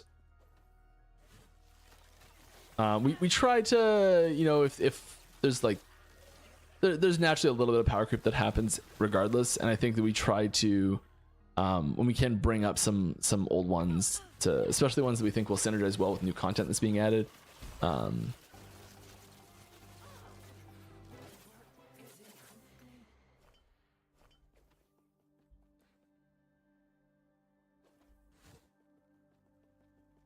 it's doing that demonic thing. I don't know how to explain it, but like it grabs 2 frames, and it always grabs a frame where I'm looking to the side one way or the other, so my face is just like flicking back and forth of looking sideways and looking forward. Would it be possible to get the Tombs white marker on the monolith objective white marker made to be different? Possibly. This is the 3rd question I think today about this. I saw a few and asked the devs too. Toss us in suggestions on our Discord channel, and there's a much better shot at it coming in.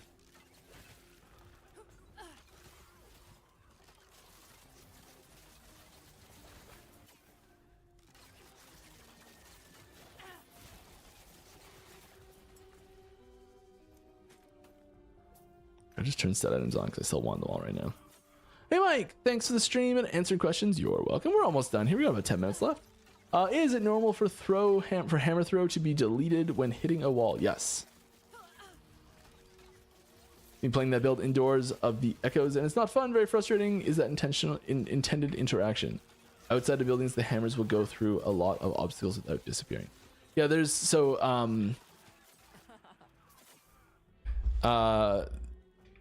there's a lot of things that don't break hammers and a lot of things that do break hammers.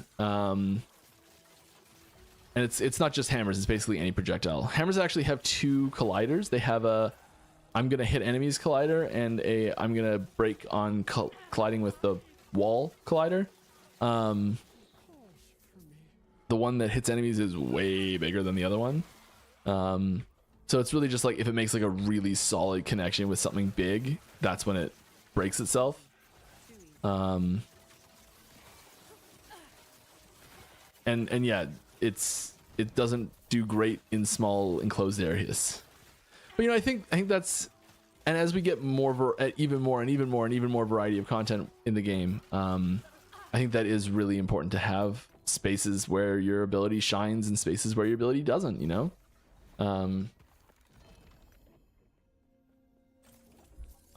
It gives better, I guess, usage for split builds where you're not just focusing on a single ability only. Okay, do we bother with the Harbinger? One more try.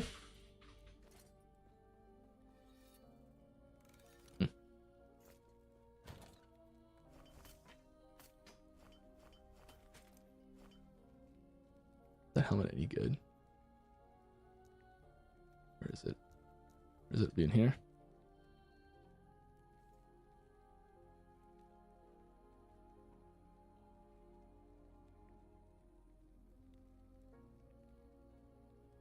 Not anything that's jumping out at me being super good compared to what we have. Recent pickups. Any plans to add a little title for add a title for killing Uber Aberoth? No, but I do like the idea. Having like I did it. I mean, having the items is kind of that a little bit in a way. Like you have a drop trophy from that.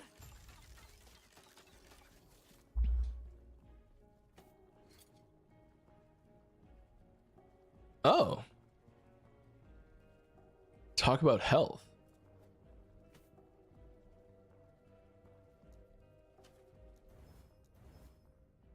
Worth a shot.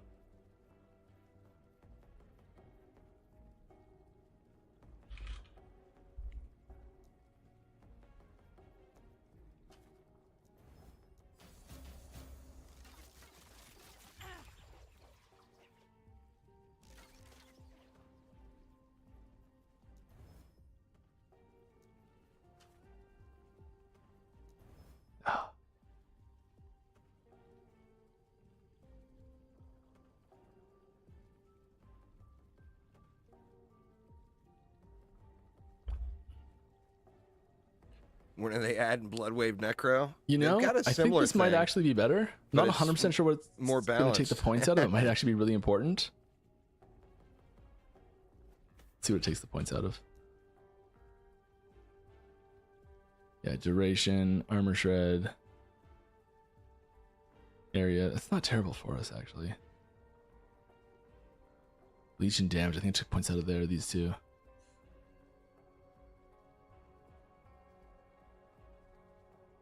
Can't be having none of that balance talk. Might be better It even though. That's not me on screen, crazy guys. We're watching the developer stream before we hop back in game here. That is one of the lead developers from Last Epoch.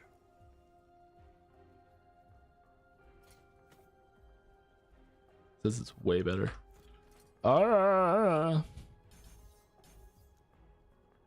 We don't want that. We want these two. We wanted. We're just gonna give it a shot. See what happens. Any plans on being able to inspect other players? Would love to. I don't think we have any specific plans at the moment.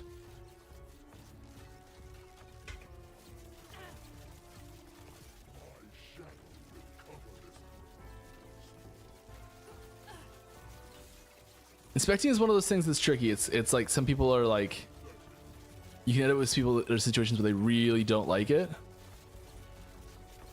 like being able to be inspected. But it is a nice tool, I think. Okay. Sorry if that was loud.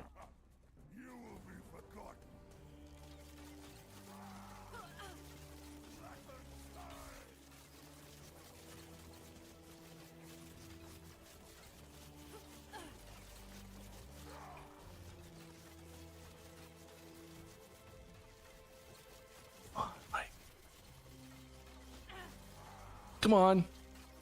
Gotta be able to see you. Don't want to get too close. Just keep moving.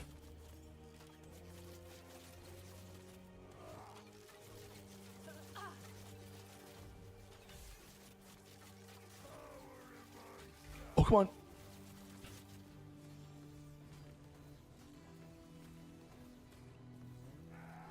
No! Oh, I didn't die!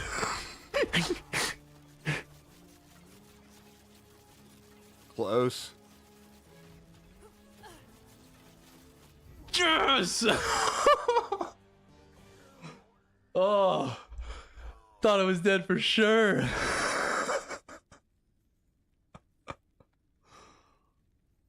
Oh, none of those are good for us. Oh, all right, sweet. That was very close. That was very close. Let's actually pick some stuff up instead of just walking away. Grab some of these, why not? Oh my gosh. All right, sweet. That feels good. Oh, that feels good. I'll be honest. What's going on We've there, peaked. Stan? It's happened. Let's go look at the door. When you get here eventually. Hi, Dragon. Oh, I think we're just gonna relax. We got 4 minutes left. Thanks, Wick. Feels good. Let's answer a couple questions here. Relax a bit. We've got these eggs. Let's bring up some stuff that we had on screen. Oh, for sure. Definitely a These passion things, project. why not? What's you all know? this stuff? Where'd it go? Where'd it Even come though it's from? grown to a larger game, it definitely started as a passion project, no doubt. Eggs. Unlock.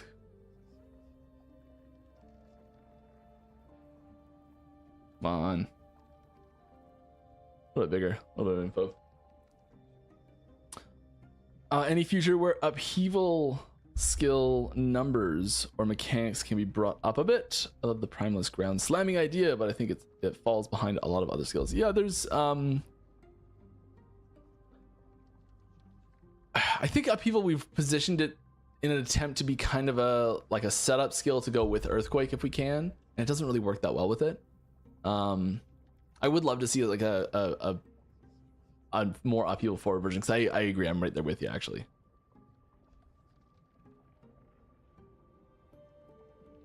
Any chance they'll be able to use cosmetics in offline mode at some point? Oh, I'd love to. This is the frustrating part about doing these streams, is that there's so many of the questions that I'm like, yeah, wouldn't it be great? I want to do that as well. I think someone's working on it. I hope someone's working on it. I don't really know. I'm sorry. The new voiceovers for mobs are great. Edition where they made by EHG devs. I think we have like proper voice actors to do that, because there's a big I know I want to voice something still in the game. My voice is nowhere in the game yet. I want it to be. My face is in the game. I don't know. It's on the backpack.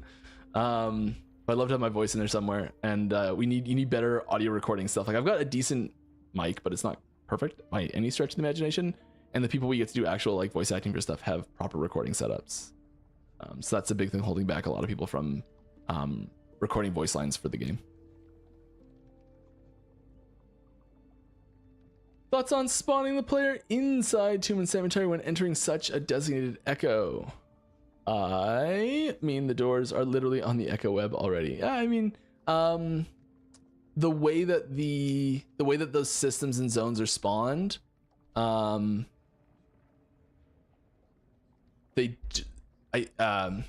the way the procedural generation system works, that wasn't an option for us.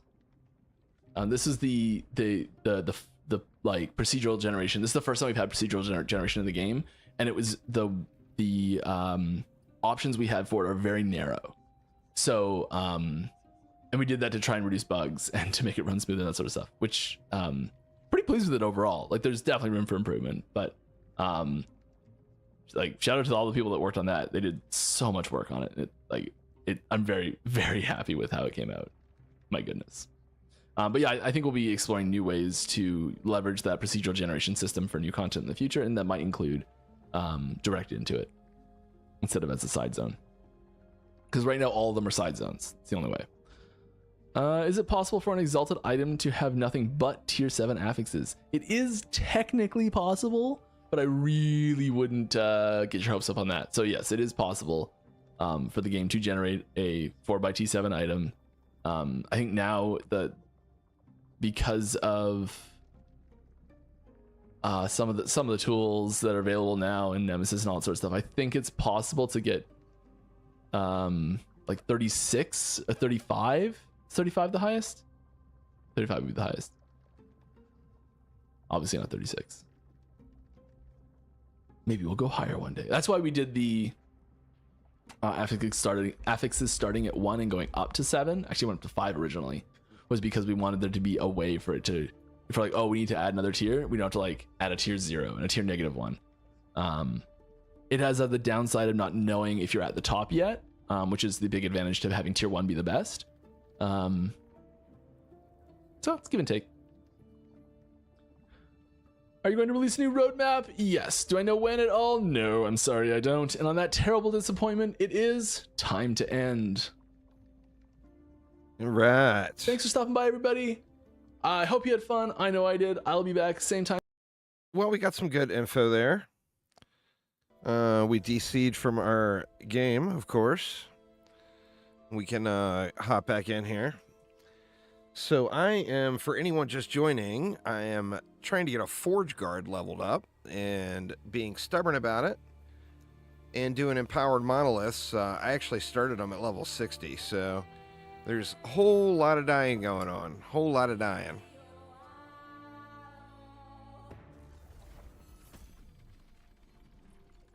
All right, let me see something here.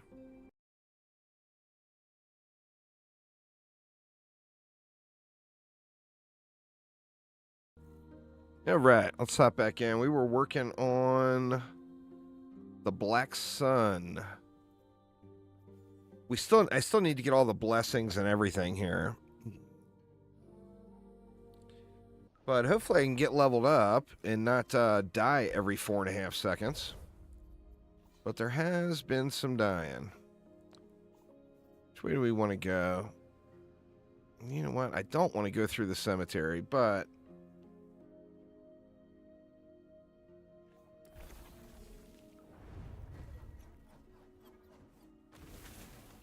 let's get some minions out here.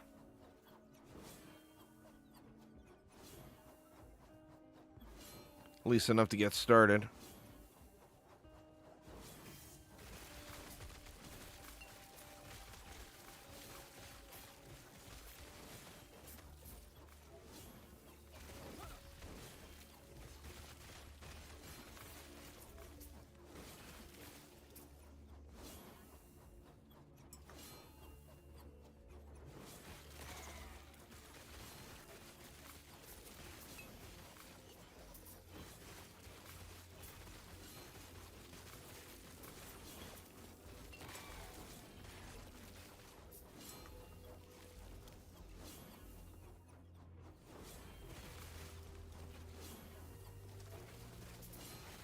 I almost wish the minions would go to different targets. Doing minions and shield bash. Nice, nice.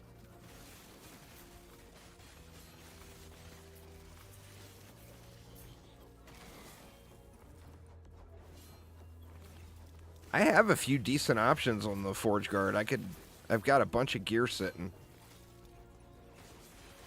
So I definitely have some options.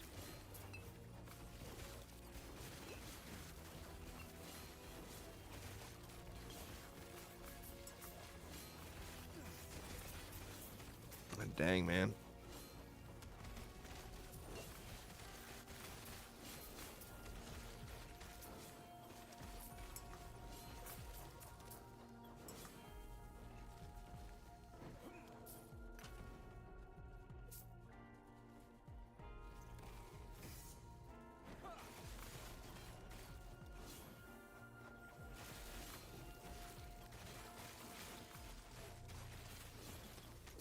I'm gonna have to try to clear a little bit more this time inside of the actual cemetery. I had way too many trash mobs on top of me with the boss last time. What's going on there, Spades? How you doing?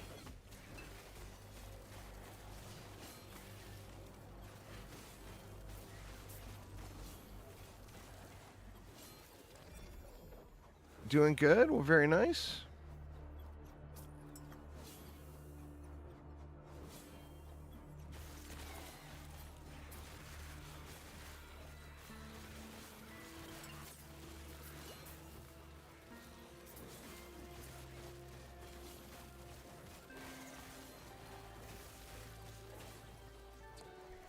Yeah, man, I definitely got to get my damage output up a little bit. Everything dies so slow.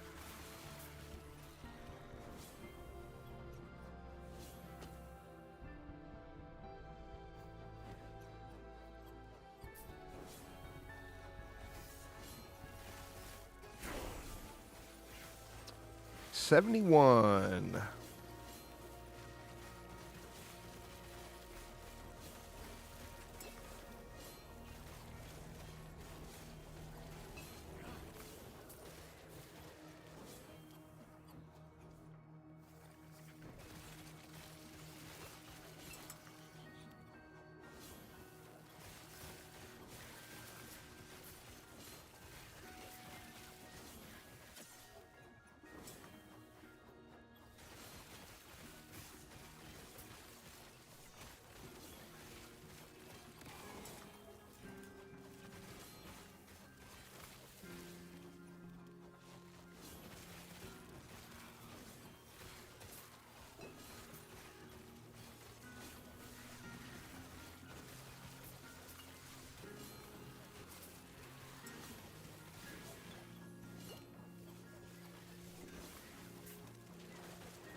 All right. Shouldn't have any trash, right?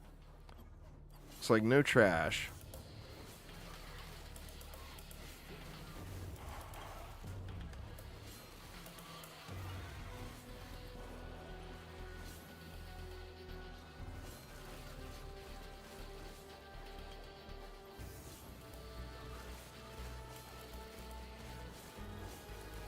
Ooh.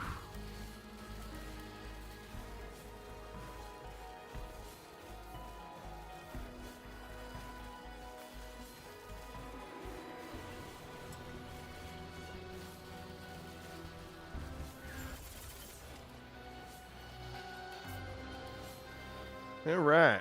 Well, we got through the cemetery at least. Don't I have something I wanted to re-roll?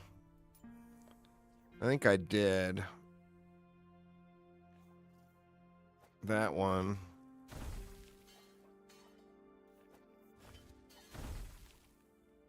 Nah. Not glorious.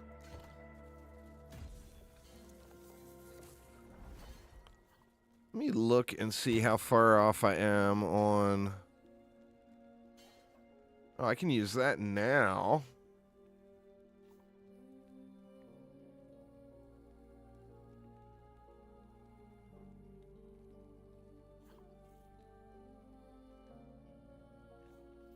God, I lose so much flat minion damage.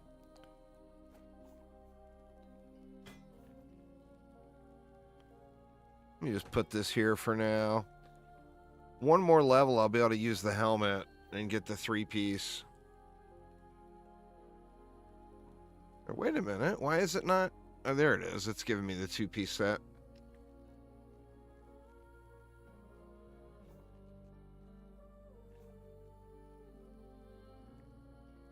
Man, that's a lot of armor on that.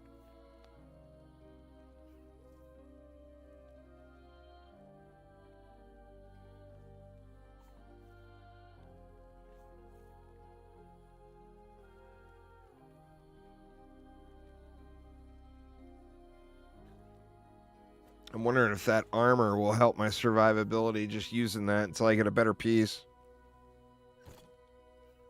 1,200 health kind of sucks. Let's see what we can do here.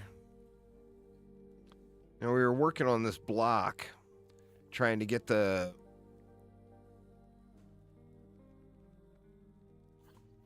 doubled less damage taken with 50% block chance. I mean, we got a ways to go on our block chance. Where are we at?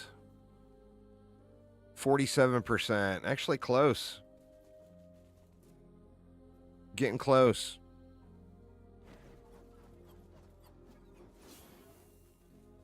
Looks like I bricked my elemental resist a little bit, but just go ahead and head on in and see how we do here. We actually have some more points to put into... Yeah, we got 3 points to put into Forge Strike. I think we put them right there into damage. I mean, that's a big damage multi that also applies to weapons.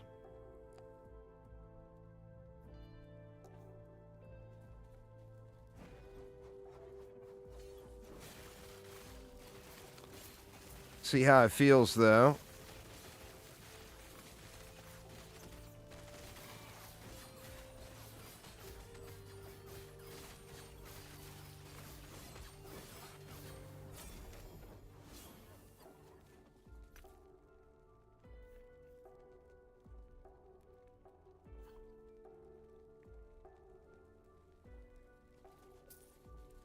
That's a nope.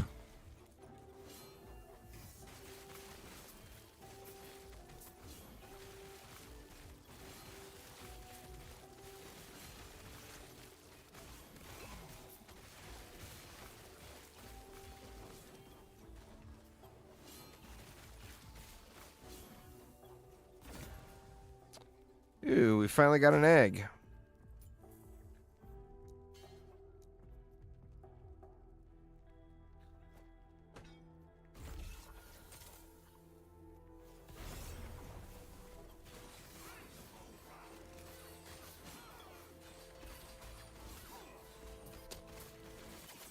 It seems like changing those items may have given me a nice little damage boost.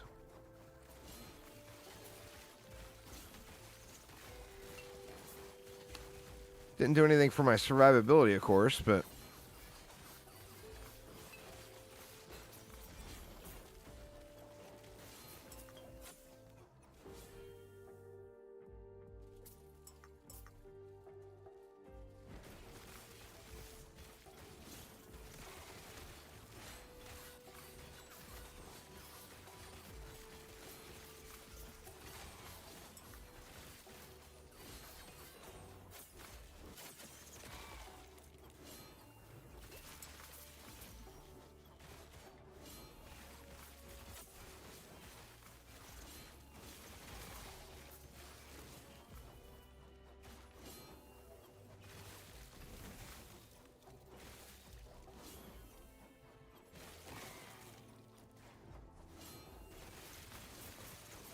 That is a ton of flat damage that got added. Now, eventually, I want to use a crafted two-hander, I believe.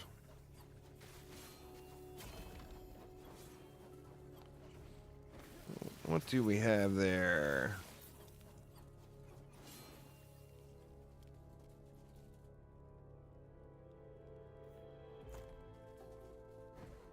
Take that and roll on it.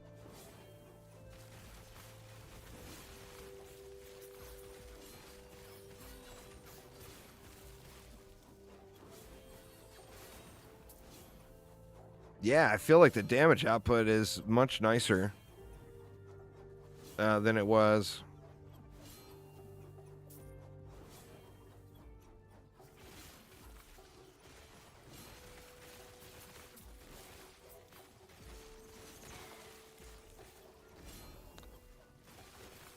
So I'm going to want a tier 7 item with either a low roll that I can seal off of something or an empty prefix slot.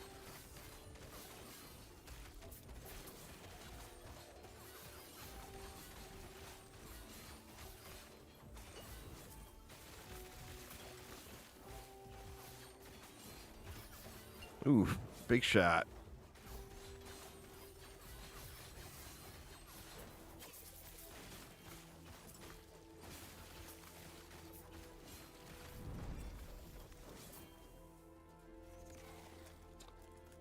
That's actually the axe I want, I think. Or no, that's not the right one. Or the mace, I mean. Is that the right one? I don't think that's the right one.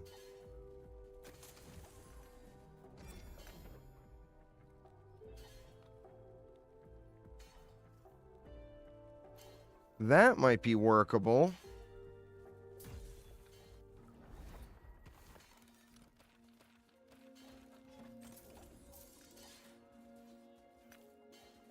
Let's see.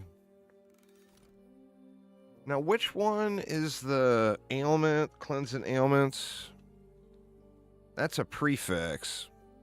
So, yeah, I can't get a prefix off of this one.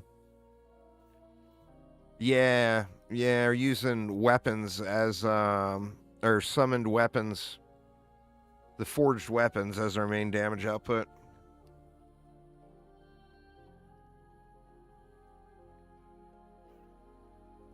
Poison and cold resist would get tanked. My poison resist is really high, but my cold resist is terrible. Pardon me. Yeah, see, I really need something where I can free up a prefix slot. Now, I can always...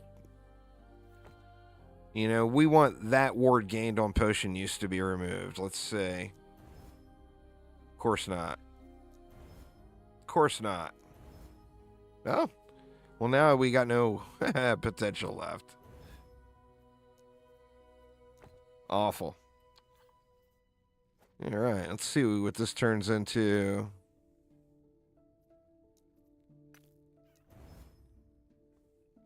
Attunement.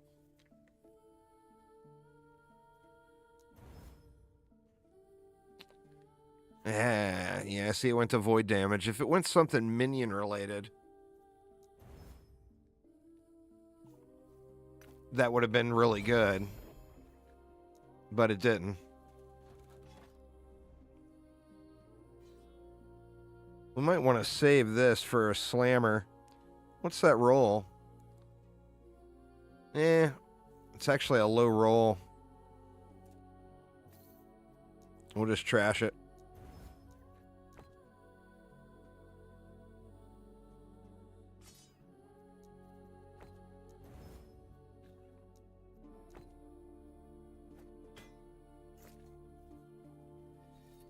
All right, now was there anything else here that I can equip now?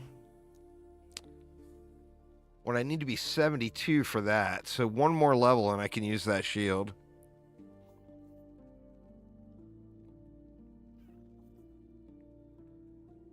I've been really enjoying it. I haven't been able to turn the game off. I've been going pretty much nonstop.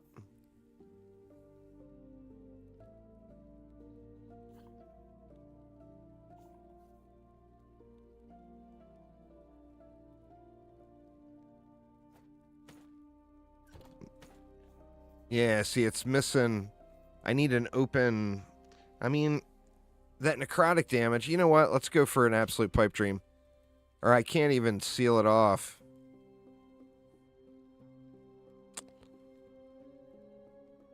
God dang it, that sucks, man.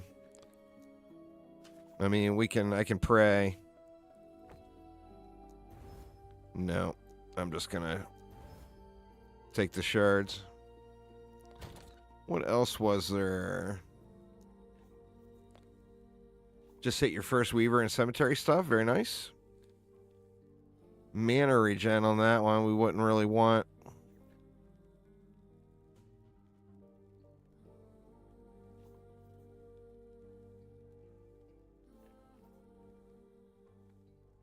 Yeah, it's just a nope.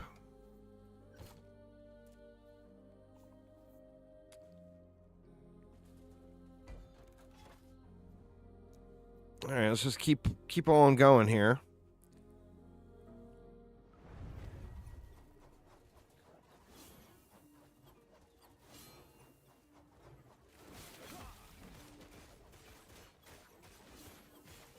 Go swords.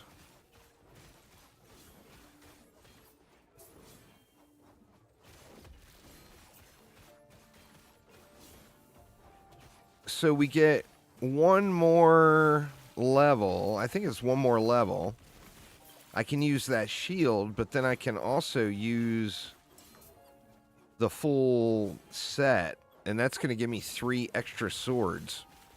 So instead of capping out at 12, I'll be up to 15. Which, I mean, just that alone is a straight, what? 25% damage increase.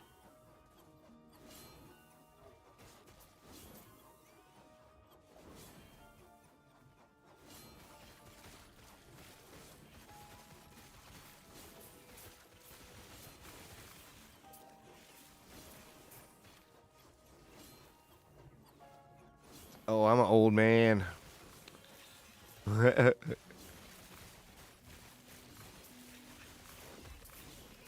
My wife would not have it, man. I told her that once. Like, I don't know, 25 years ago or whatever. I told her, it's like, oh, well, you know, when I get old, I'm going to let my hair grow out. And she's like, yeah, okay, well, enjoy yourself. I won't be around anymore. So yeah, I keep it short. I got a little lazy, but I used to actually shave my head like once a week. It's so nice not having hair. Jump out of the shower, you're ready. You know?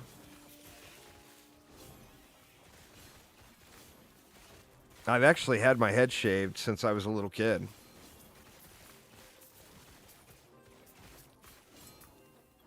I had them when I was a little kid, like 10 years old. I think I was probably 11 or 12 maybe. Sometime between like 10 and 12, I had a mohawk. And we moved from Northern Ireland to Washington, D.C., and we moved in with my grandma, my mom's mom. And my grandma would give me so much shit about my mohawk. So finally one day I'm like, yeah, okay, grandma, I'll get rid of it. And I shaved my head with I bicked it with a razor.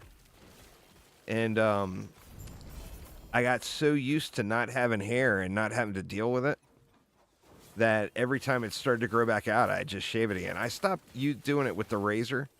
I just use clippers now. So I keep like a little bit of stubble there to keep my head from getting sunburnt.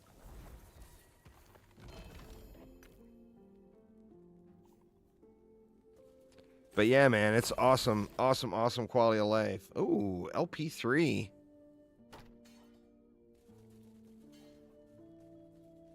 When I had that mohawk, my hair was long. I mean, my mohawk was long. It wasn't one of these little fake mohawks like you see nowadays. It was the real deal. All right, and we are leveled up. So what do we even want on a shield? I mean, I think we want block chance and health. And I got 2 LP shields.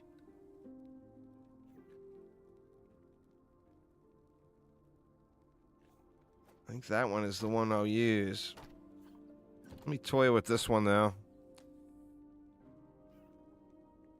I can't really do much with this one.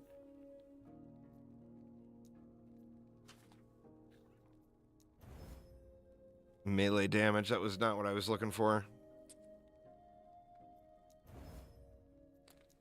Yeah, I think this is a brick. But now we've got this whole petrify thing. Each second, every enemy looking at you has a 20% chance to be petrified.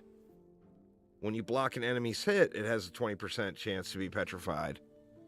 And my block chance should be fairly decent now. 53%. So yeah, my block chance went up too.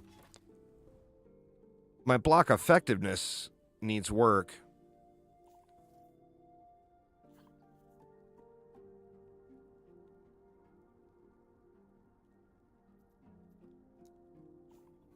I mean, right now it stops me, if I block, it stops me from getting one-tapped.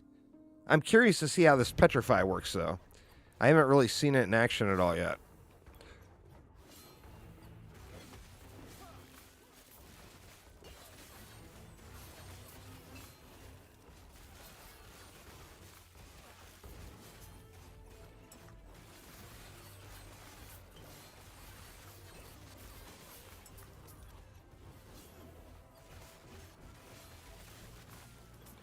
Where damage output definitely feels like it took a big jump.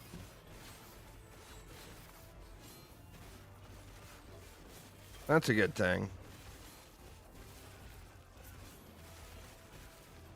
You can't, it's hard to see that petrify going off.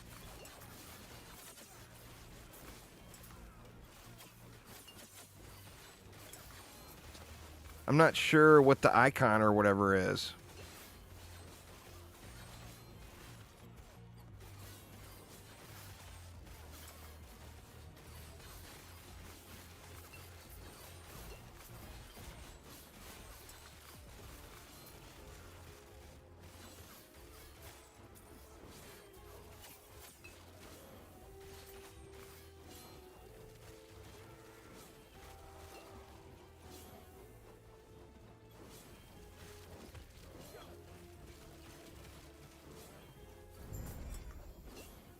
All right, wasn't pretty, but we made it.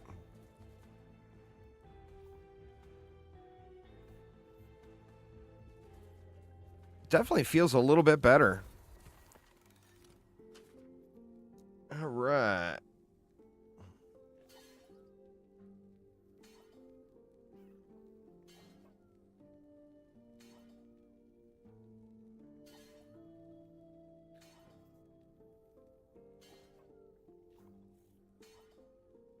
I wonder if that would keep Ring of Shields up.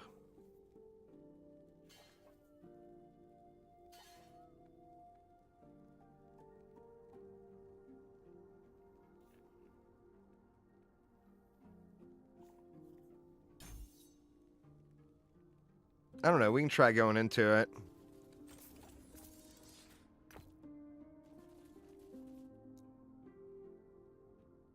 And then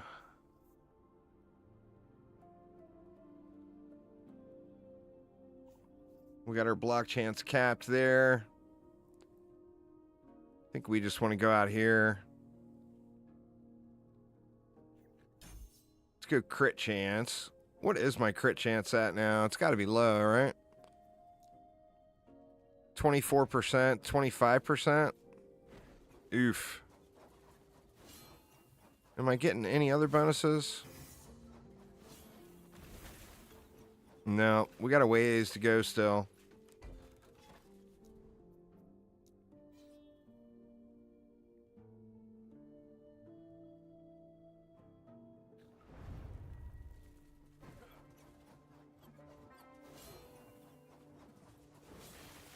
Stand down or die.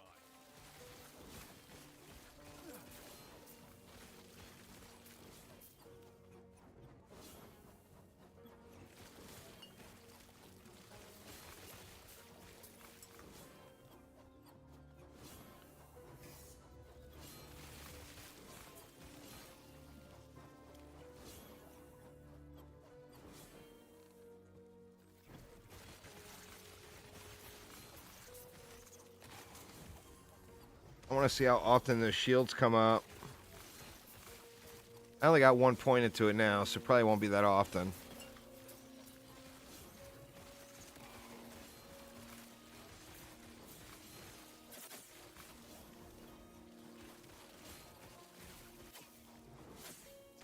See, I got 2 shields up now. That's just with 1 point in it, so that's not really that bad. I don't feel like.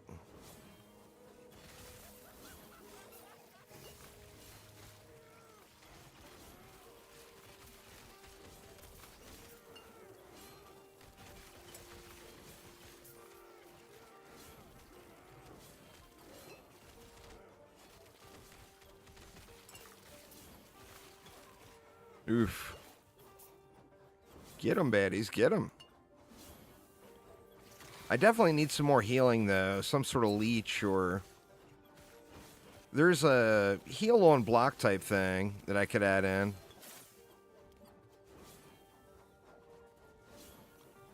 But I'm definitely spamming health potions.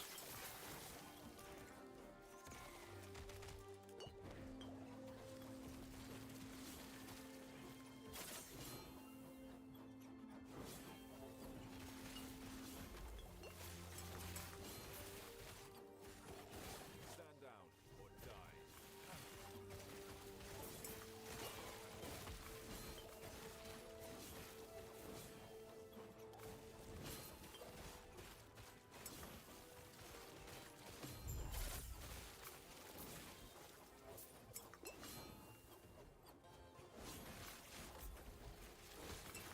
I need like 2,000 more health and some regen or some sort of healing.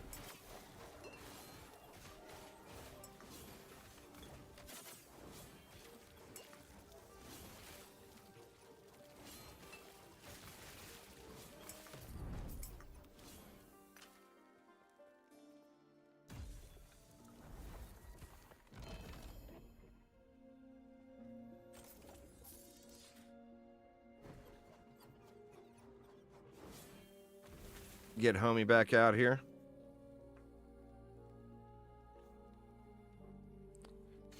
All right, give me 1 sec here, y'all. The coffee has been flowing, which means now I got to take a leak. So give me just a couple of minutes here. I'll be right back.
Hey, right. Sorry about that, y'all. I am back.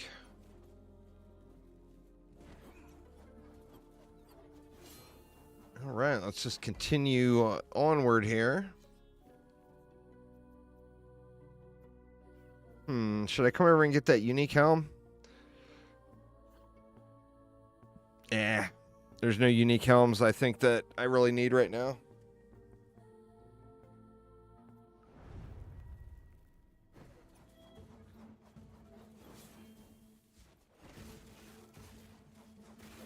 Gonna have to forge strike our way to some minions here.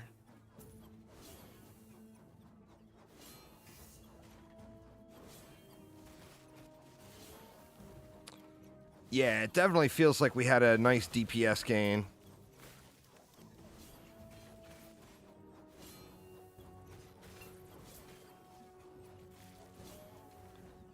Things seem to be hitting much harder now.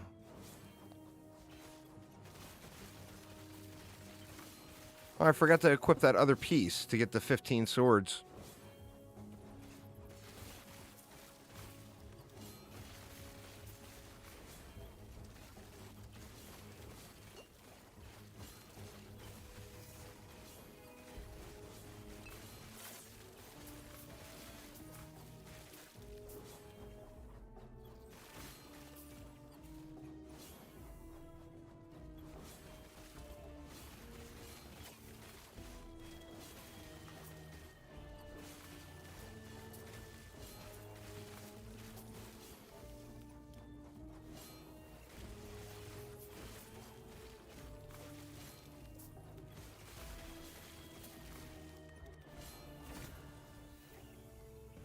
Melee physical damage.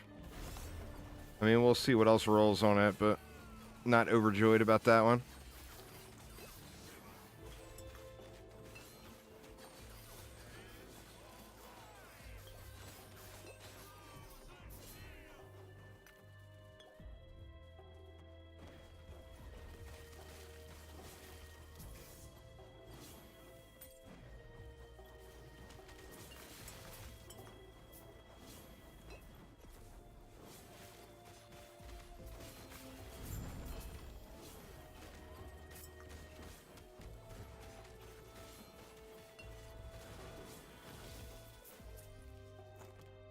Cocooned relic.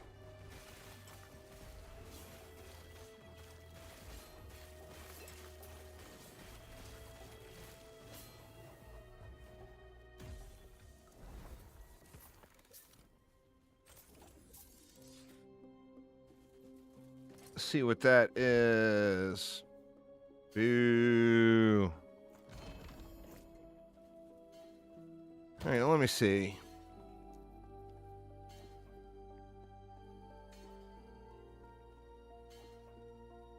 It's the helmet. Where did I put it? Under sets.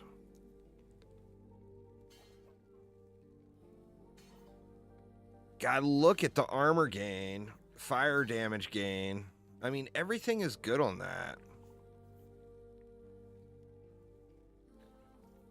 But losing the ring of +4 to ring of shield sucks. I lose some resist too. Now, like I said, eventually I want to craft this myself. But I mean, what did that just... Resists are basically tanked.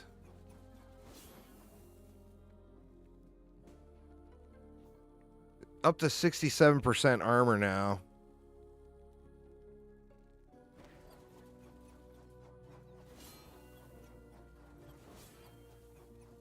I mean, you'd think that would be a, you know, helpful anyway.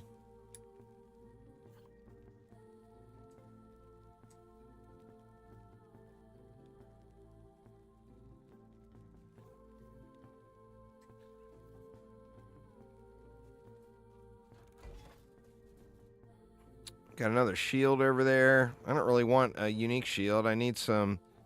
Actually, you know, I need to grab some prophecies. How much... Faction... We got 56k. Not exactly a ton. But that's enough to grab a few.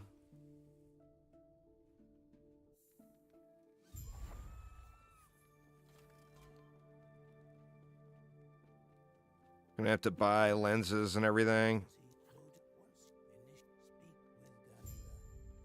Let's do that. I knew you had something to ask. It would be my We need... curiosity. I want that one, that one. And we'll go that one as well.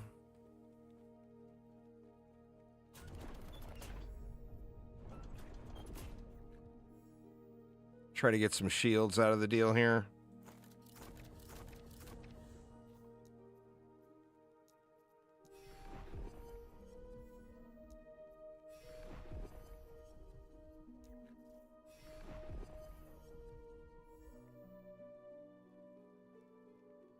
Elder Gaspar.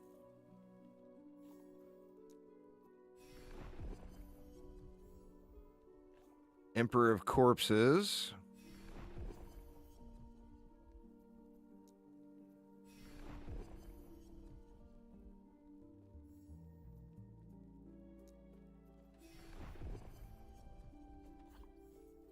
And all we're getting is these weapons.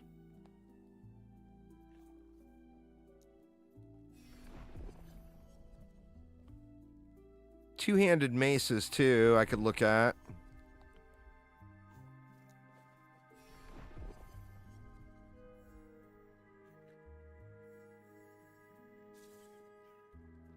I don't want uniques, though.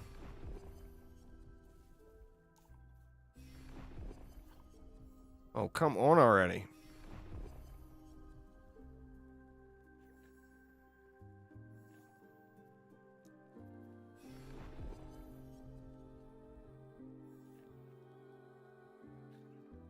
Still have to do that one, so I'll go ahead and yoink that one. Emperor Corpses we still need to do as well. I mean, we need to do all of them.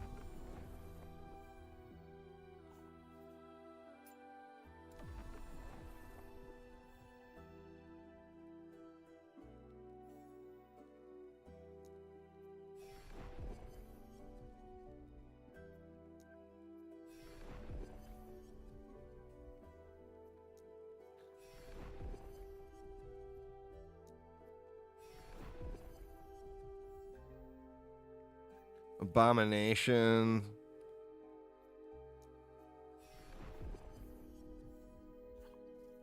Another Emperor of Corpses.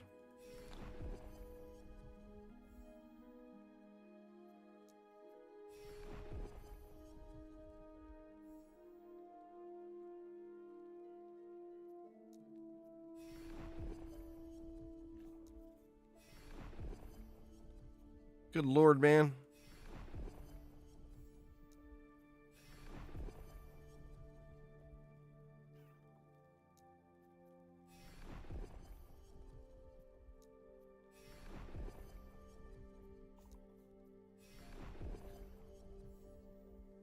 Death of any boss, we'll take that.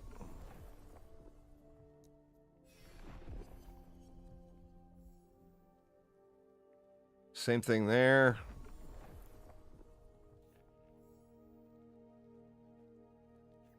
Nemesis? Sure, why not?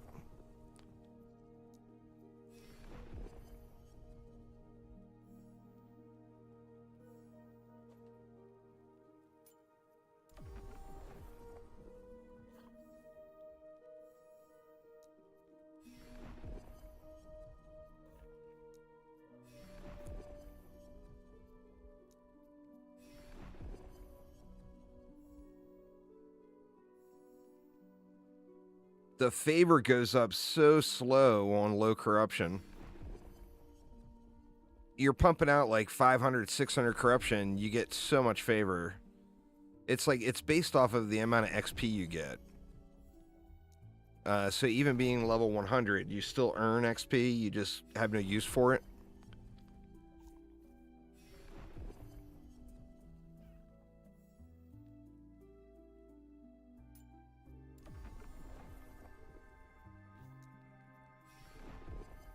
Come on, just give me one more shield one.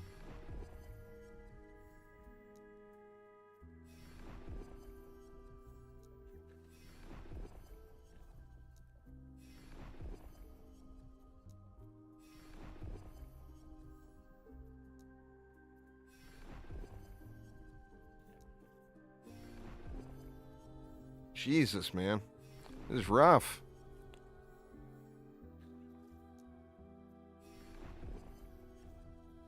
Come on, shields.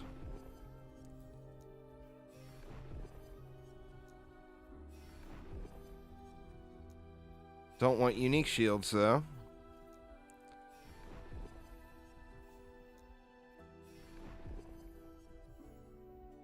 What do we got? Lagon and Age of Winter. Well, we're going to need Lagon, too, so let's just take that one. All right. Well, we didn't get very much. Let's head back and close this one out, and then we'll move up to another timeline here.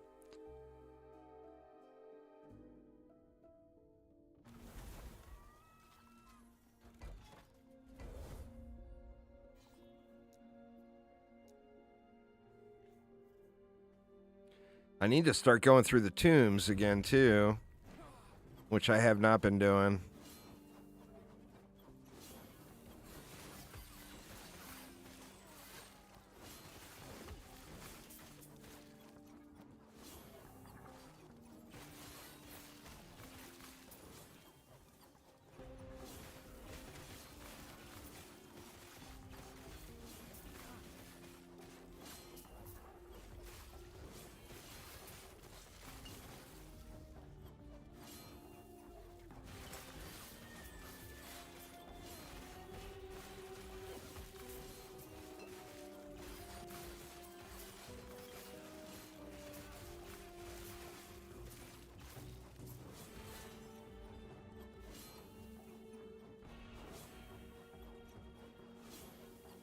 $15 swords now.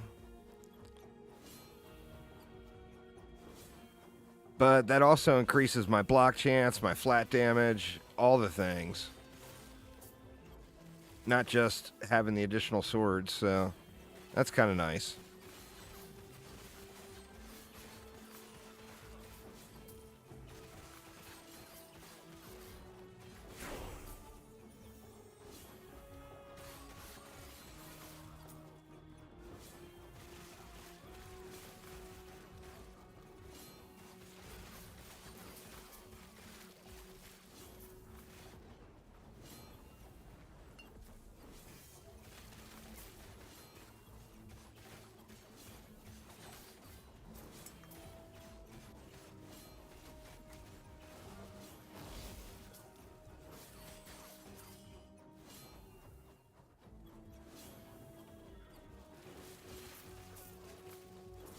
Definitely starting to feel a little better, though.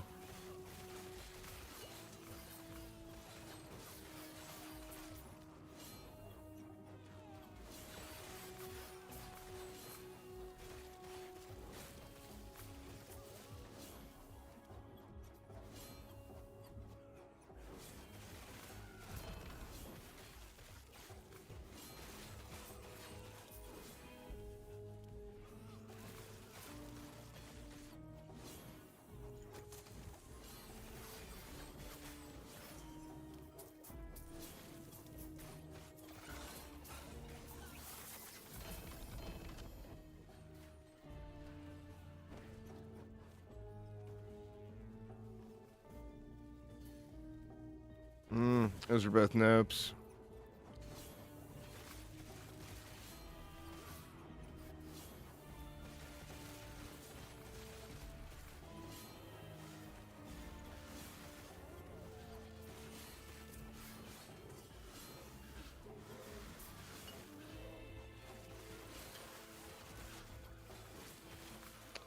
Way too much trash.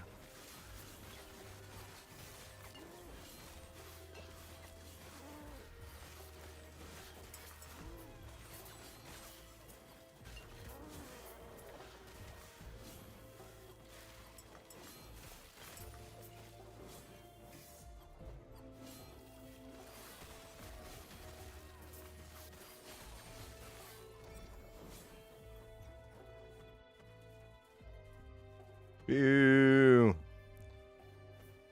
Minion health's good, but not what I'm looking for. I'm not really having a problem with minions dying right now, so Feel like it's more about getting me some survivability than my minions.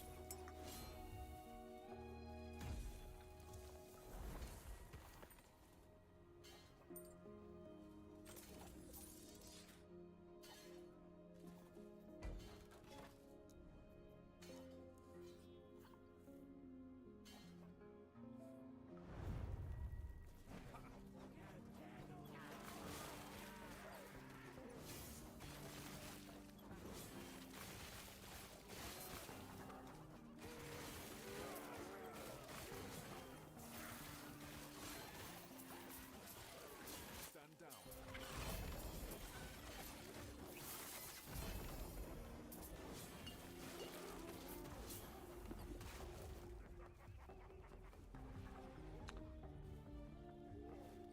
That's a big block chance bump.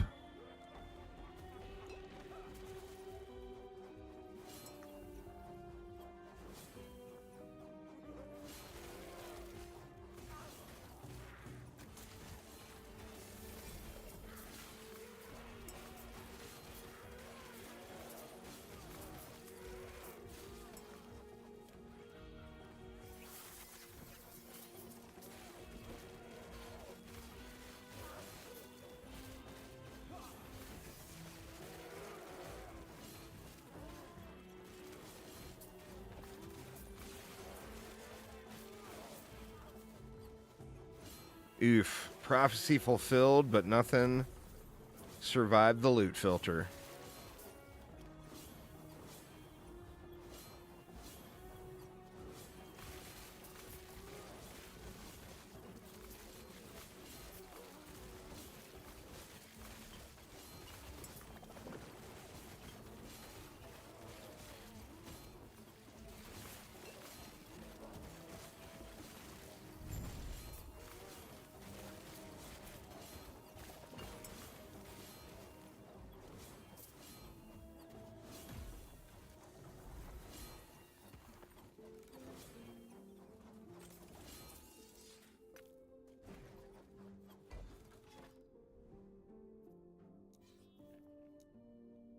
Try to just get right back in here.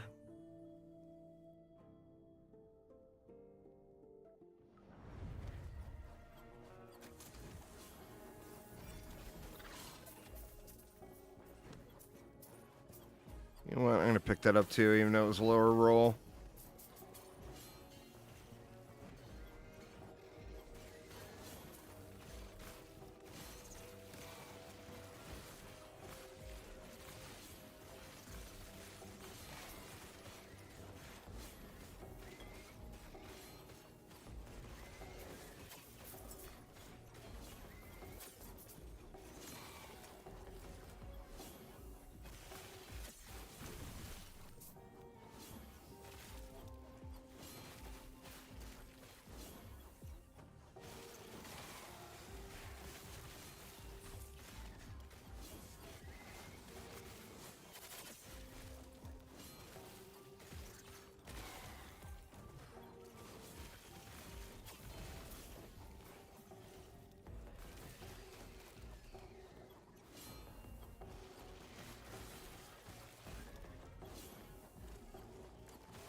Oh, wow.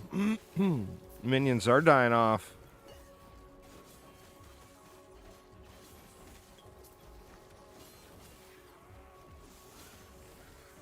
Well, I mean, I've got them parked in a shitload of AoE, too.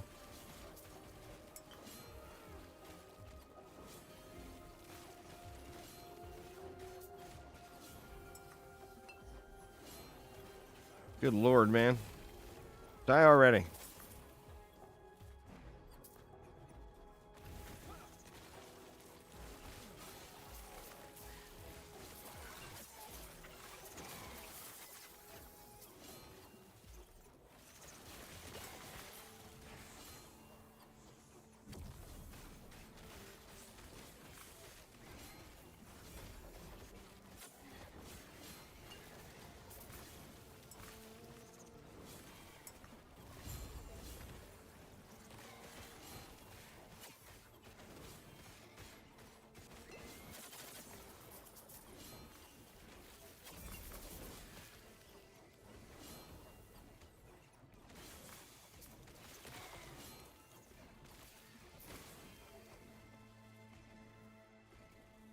That one's bleed. Cannot do that.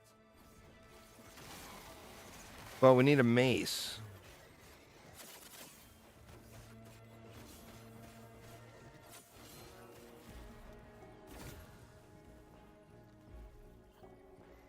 Oh man, that rolled like trash. I'm just gonna banish it.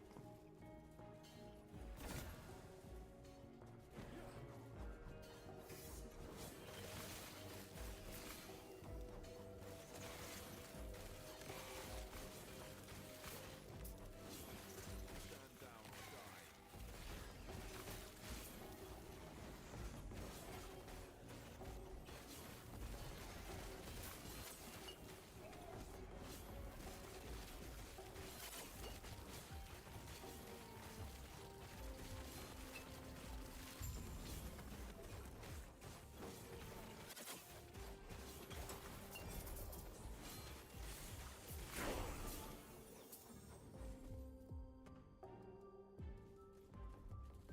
Oh wow, another one still.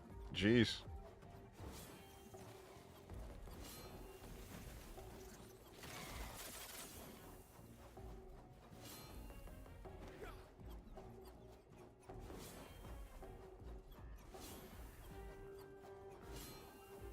Oh shit, it looks like there's two more. Or no, one of them is the cemetery, or the tomb.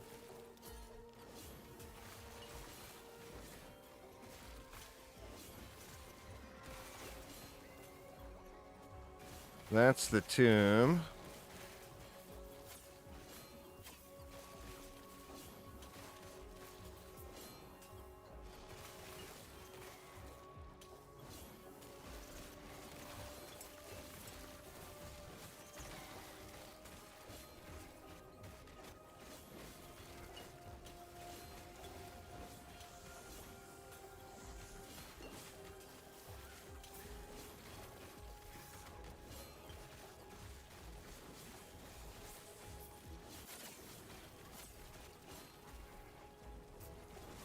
What's going on there, Sistasha? How you doing? Going good. Trying to get my Forge Guard leveled up a little bit. Another LP3. I mean, that's just not a item I'm really going to be wanting to use, but...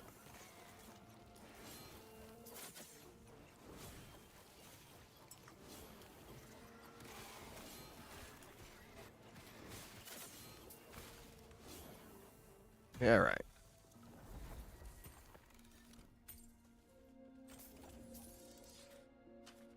Alright, let's see if we can turn these into anything. This one's got 24% block chance on it, which is a pretty good roll.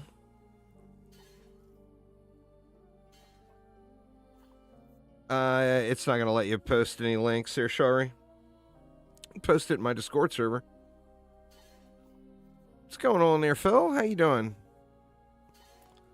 So we want to turn this into a usable item that I can slam into that Majasa shield. We'd want to take block chance as our pick.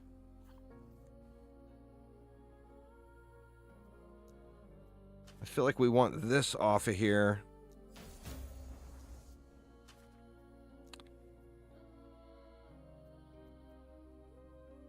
So, health.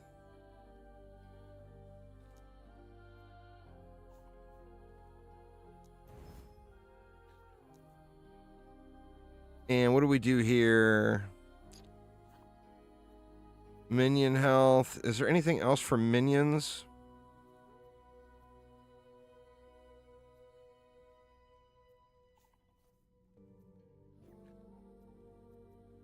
Just minion health. We got melee damage, but that's only going to affect me. I think for survive... Or no, we get block effectiveness. That's a prefix. Shit. And it's a brick. That's a bummer, man.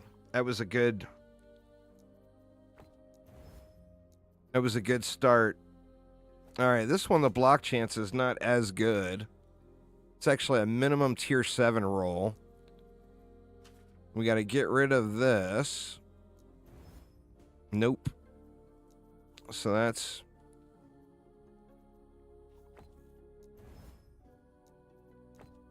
is bricked as well.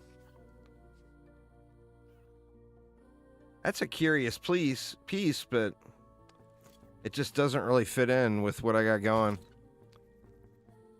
I'll just throw it here.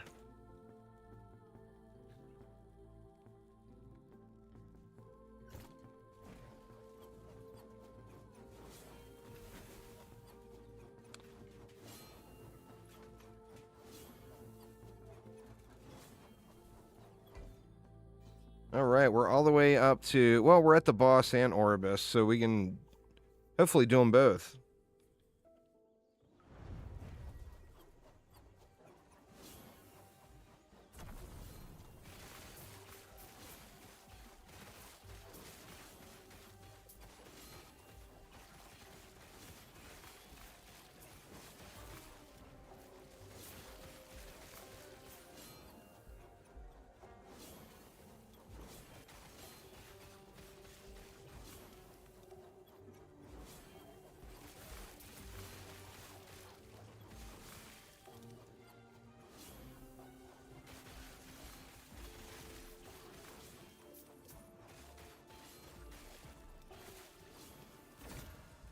All right, do we want to go in there?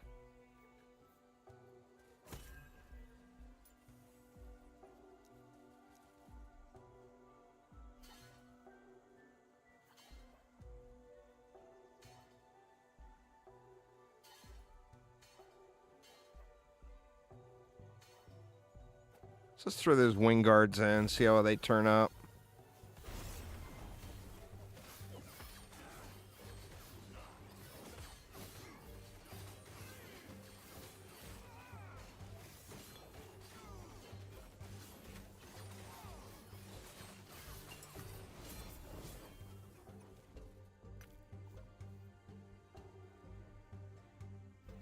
That would be a workable base. Well, the lightning damage kind of ruins it. If that melee lightning damage was fire damage, that would be a great base.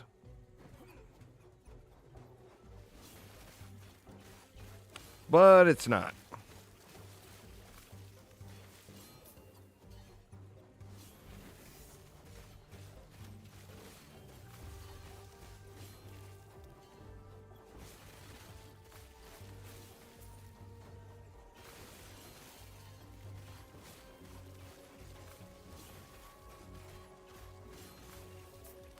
What I probably need to do is just grind it out on my Void Knight and do a bunch of prophecies and get the items, because I'll get a lot more higher quality items because I can farm it at a lot higher difficulty.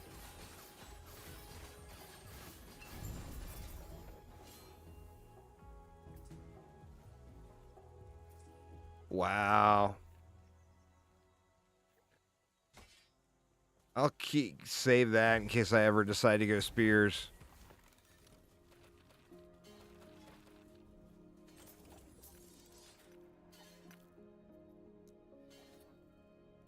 All right, what do we want to do here? We want more block effectiveness.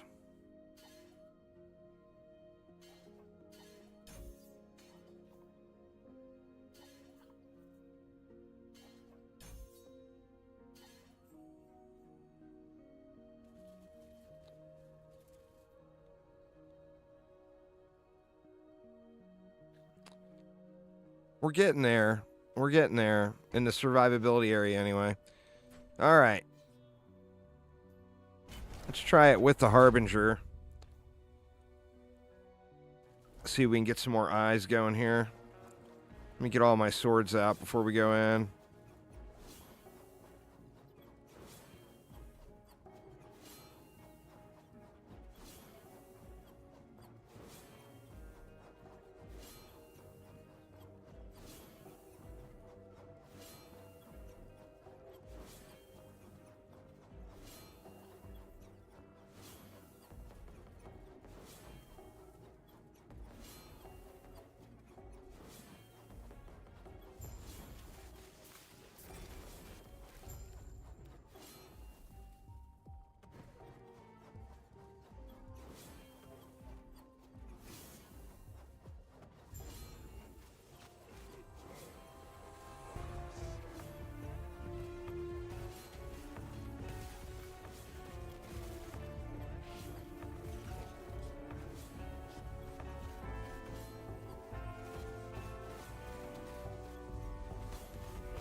Ooh. Let's not stand in that.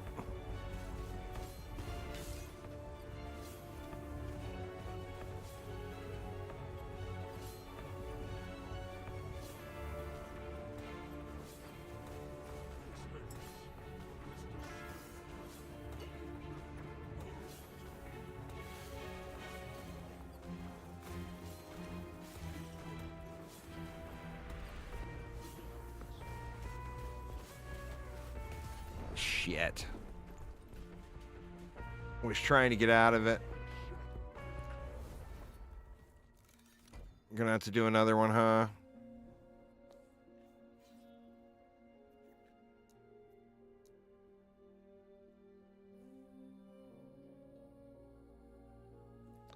You know what? Let's just get the blessings. So, I mean, obviously, I didn't even make it to the Harbinger, but.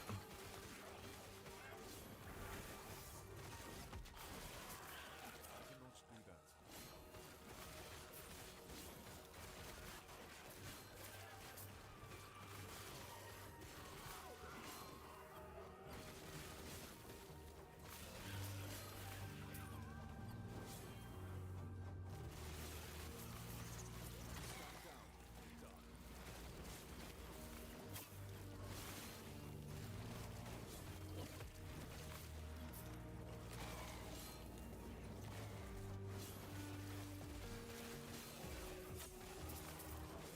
What is the block chance cap? Is it 75%?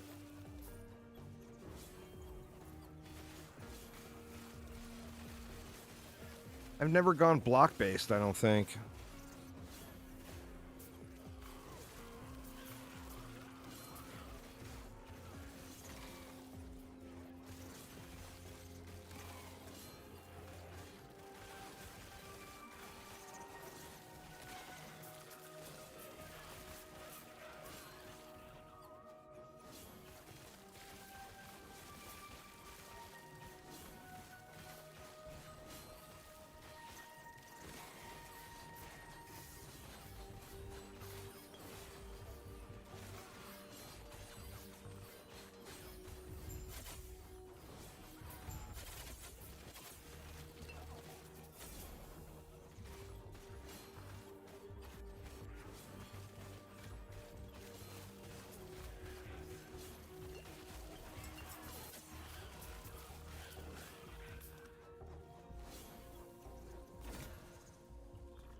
Attunement. That is not what I want.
Little Sci-Tech Scepter? Of course it is.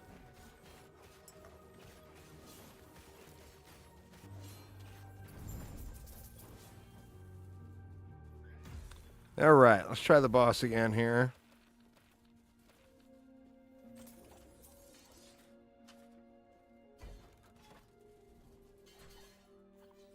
No Harbinger this time. Just get the blessings.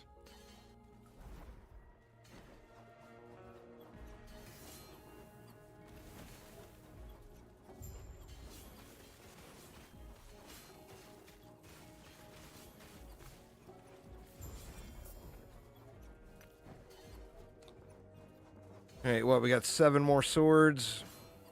Go swords, go. I love spin to win builds. Absolutely adore them in every ARPG, pretty much.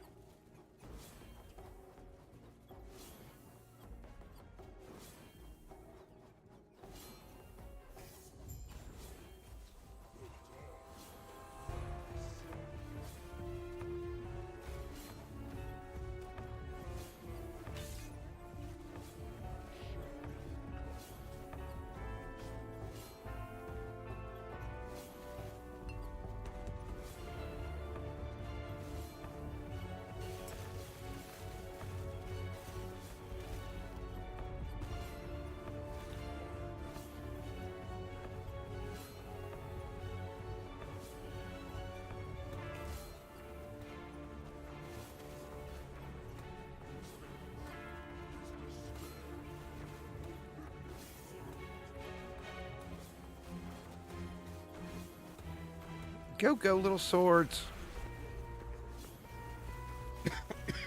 Pardon me.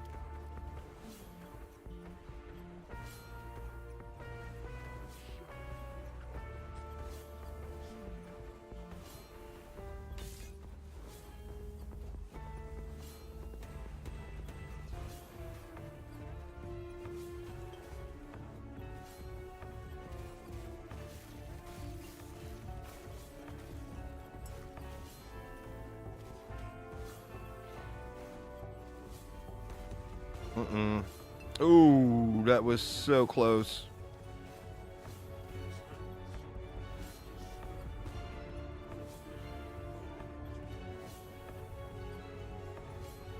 Oh no! Oh no! Wow, that was close too.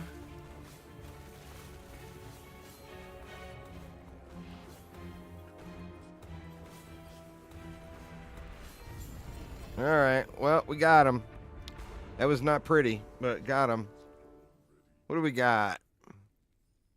Dodge, throwing damage, void resist, and ward. Oof. That kind of stinks. I guess we'll just keep the current one.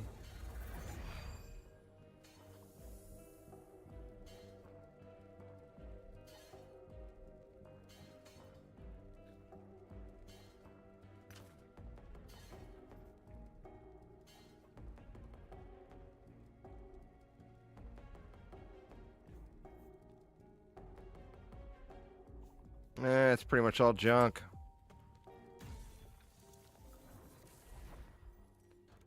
All right. Well, let's see if we can kill the boss man, too.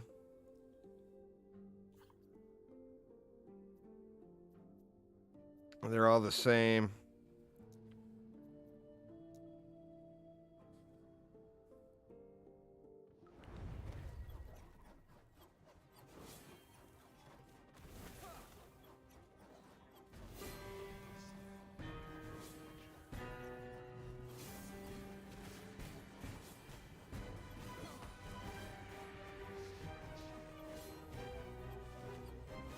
God, the damage is so slow.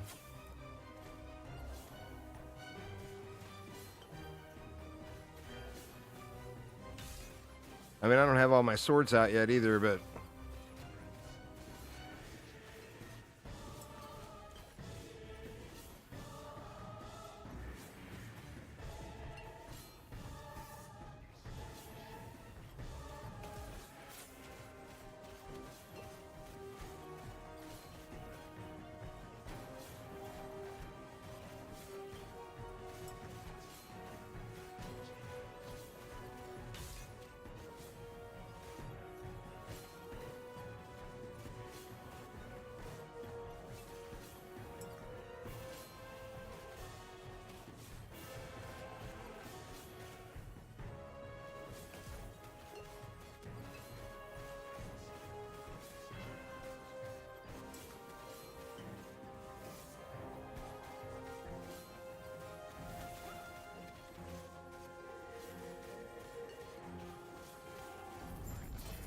There we go.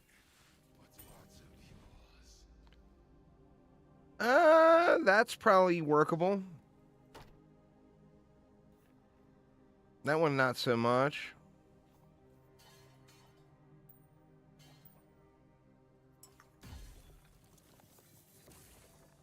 Let's see.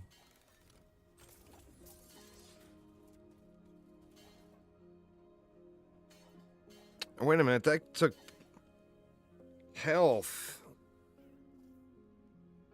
not block chance. We got block effectiveness. These are only tier 6 rolls, too.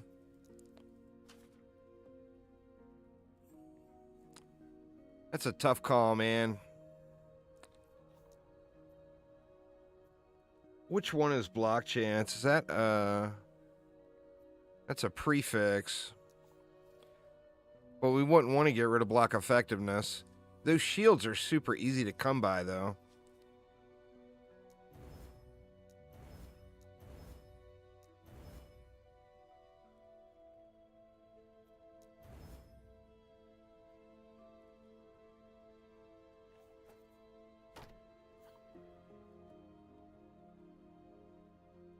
So what I would want is for health and block effectiveness to roll onto it.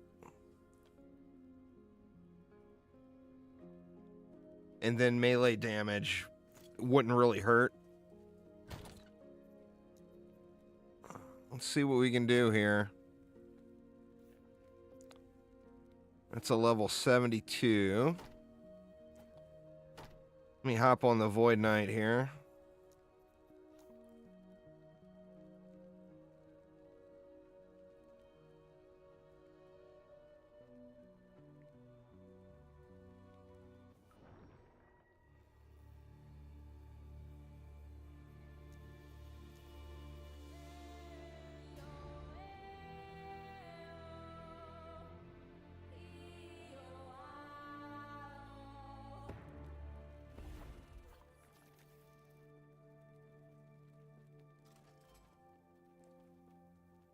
So these shields are super, super easy to come by. So I'm not sweating rolling tier 6s onto it.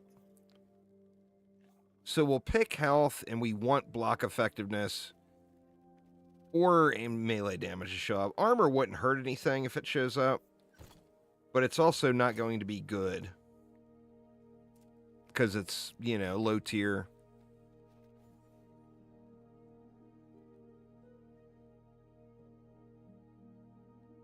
I think I really wanted block chance on it. I mean, that's what I want to do for tier 7s.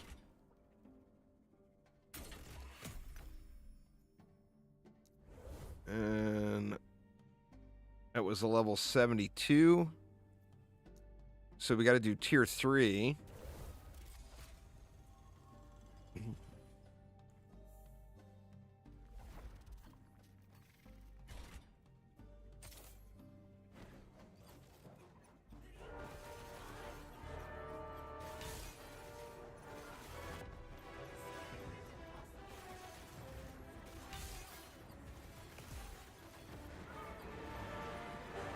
Get wrecked, Jorah.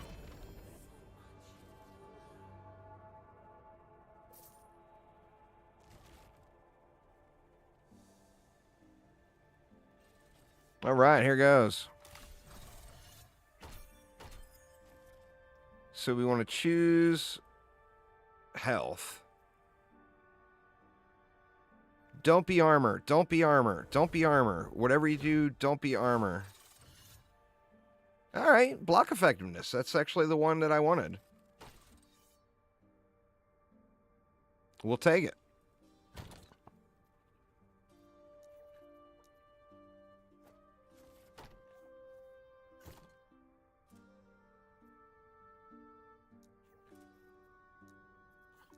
See what that does. That's going to be way more than my health pool. Basically, as long as we block, we'll be able to block my entire health pool worth of damage.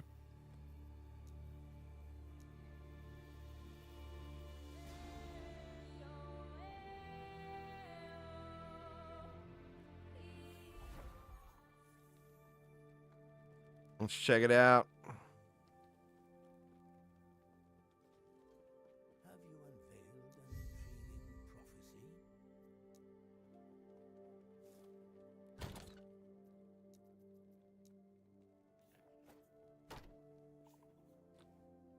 All right, so brings my health up to 1400, so a little better. Oh, my block chance is down to 41% now. How'd that happen?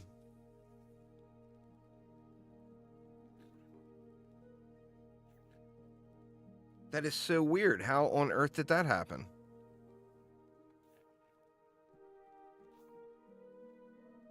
Oh, it's because I don't have the sigils and stuff up. Let me see. Let's go over to here.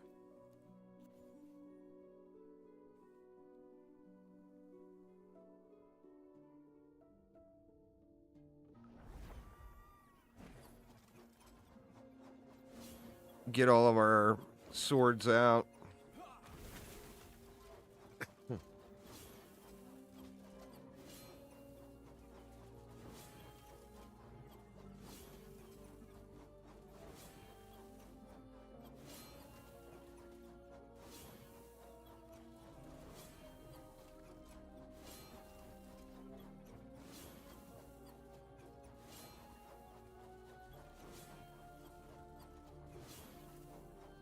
There we go. Block chance 57% and block effectiveness 2129.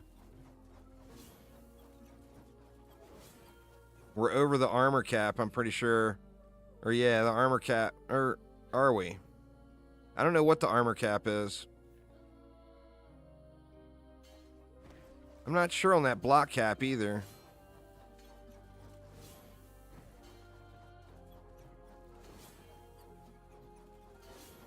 It's looking a lot better. Obviously need to fix the resist still.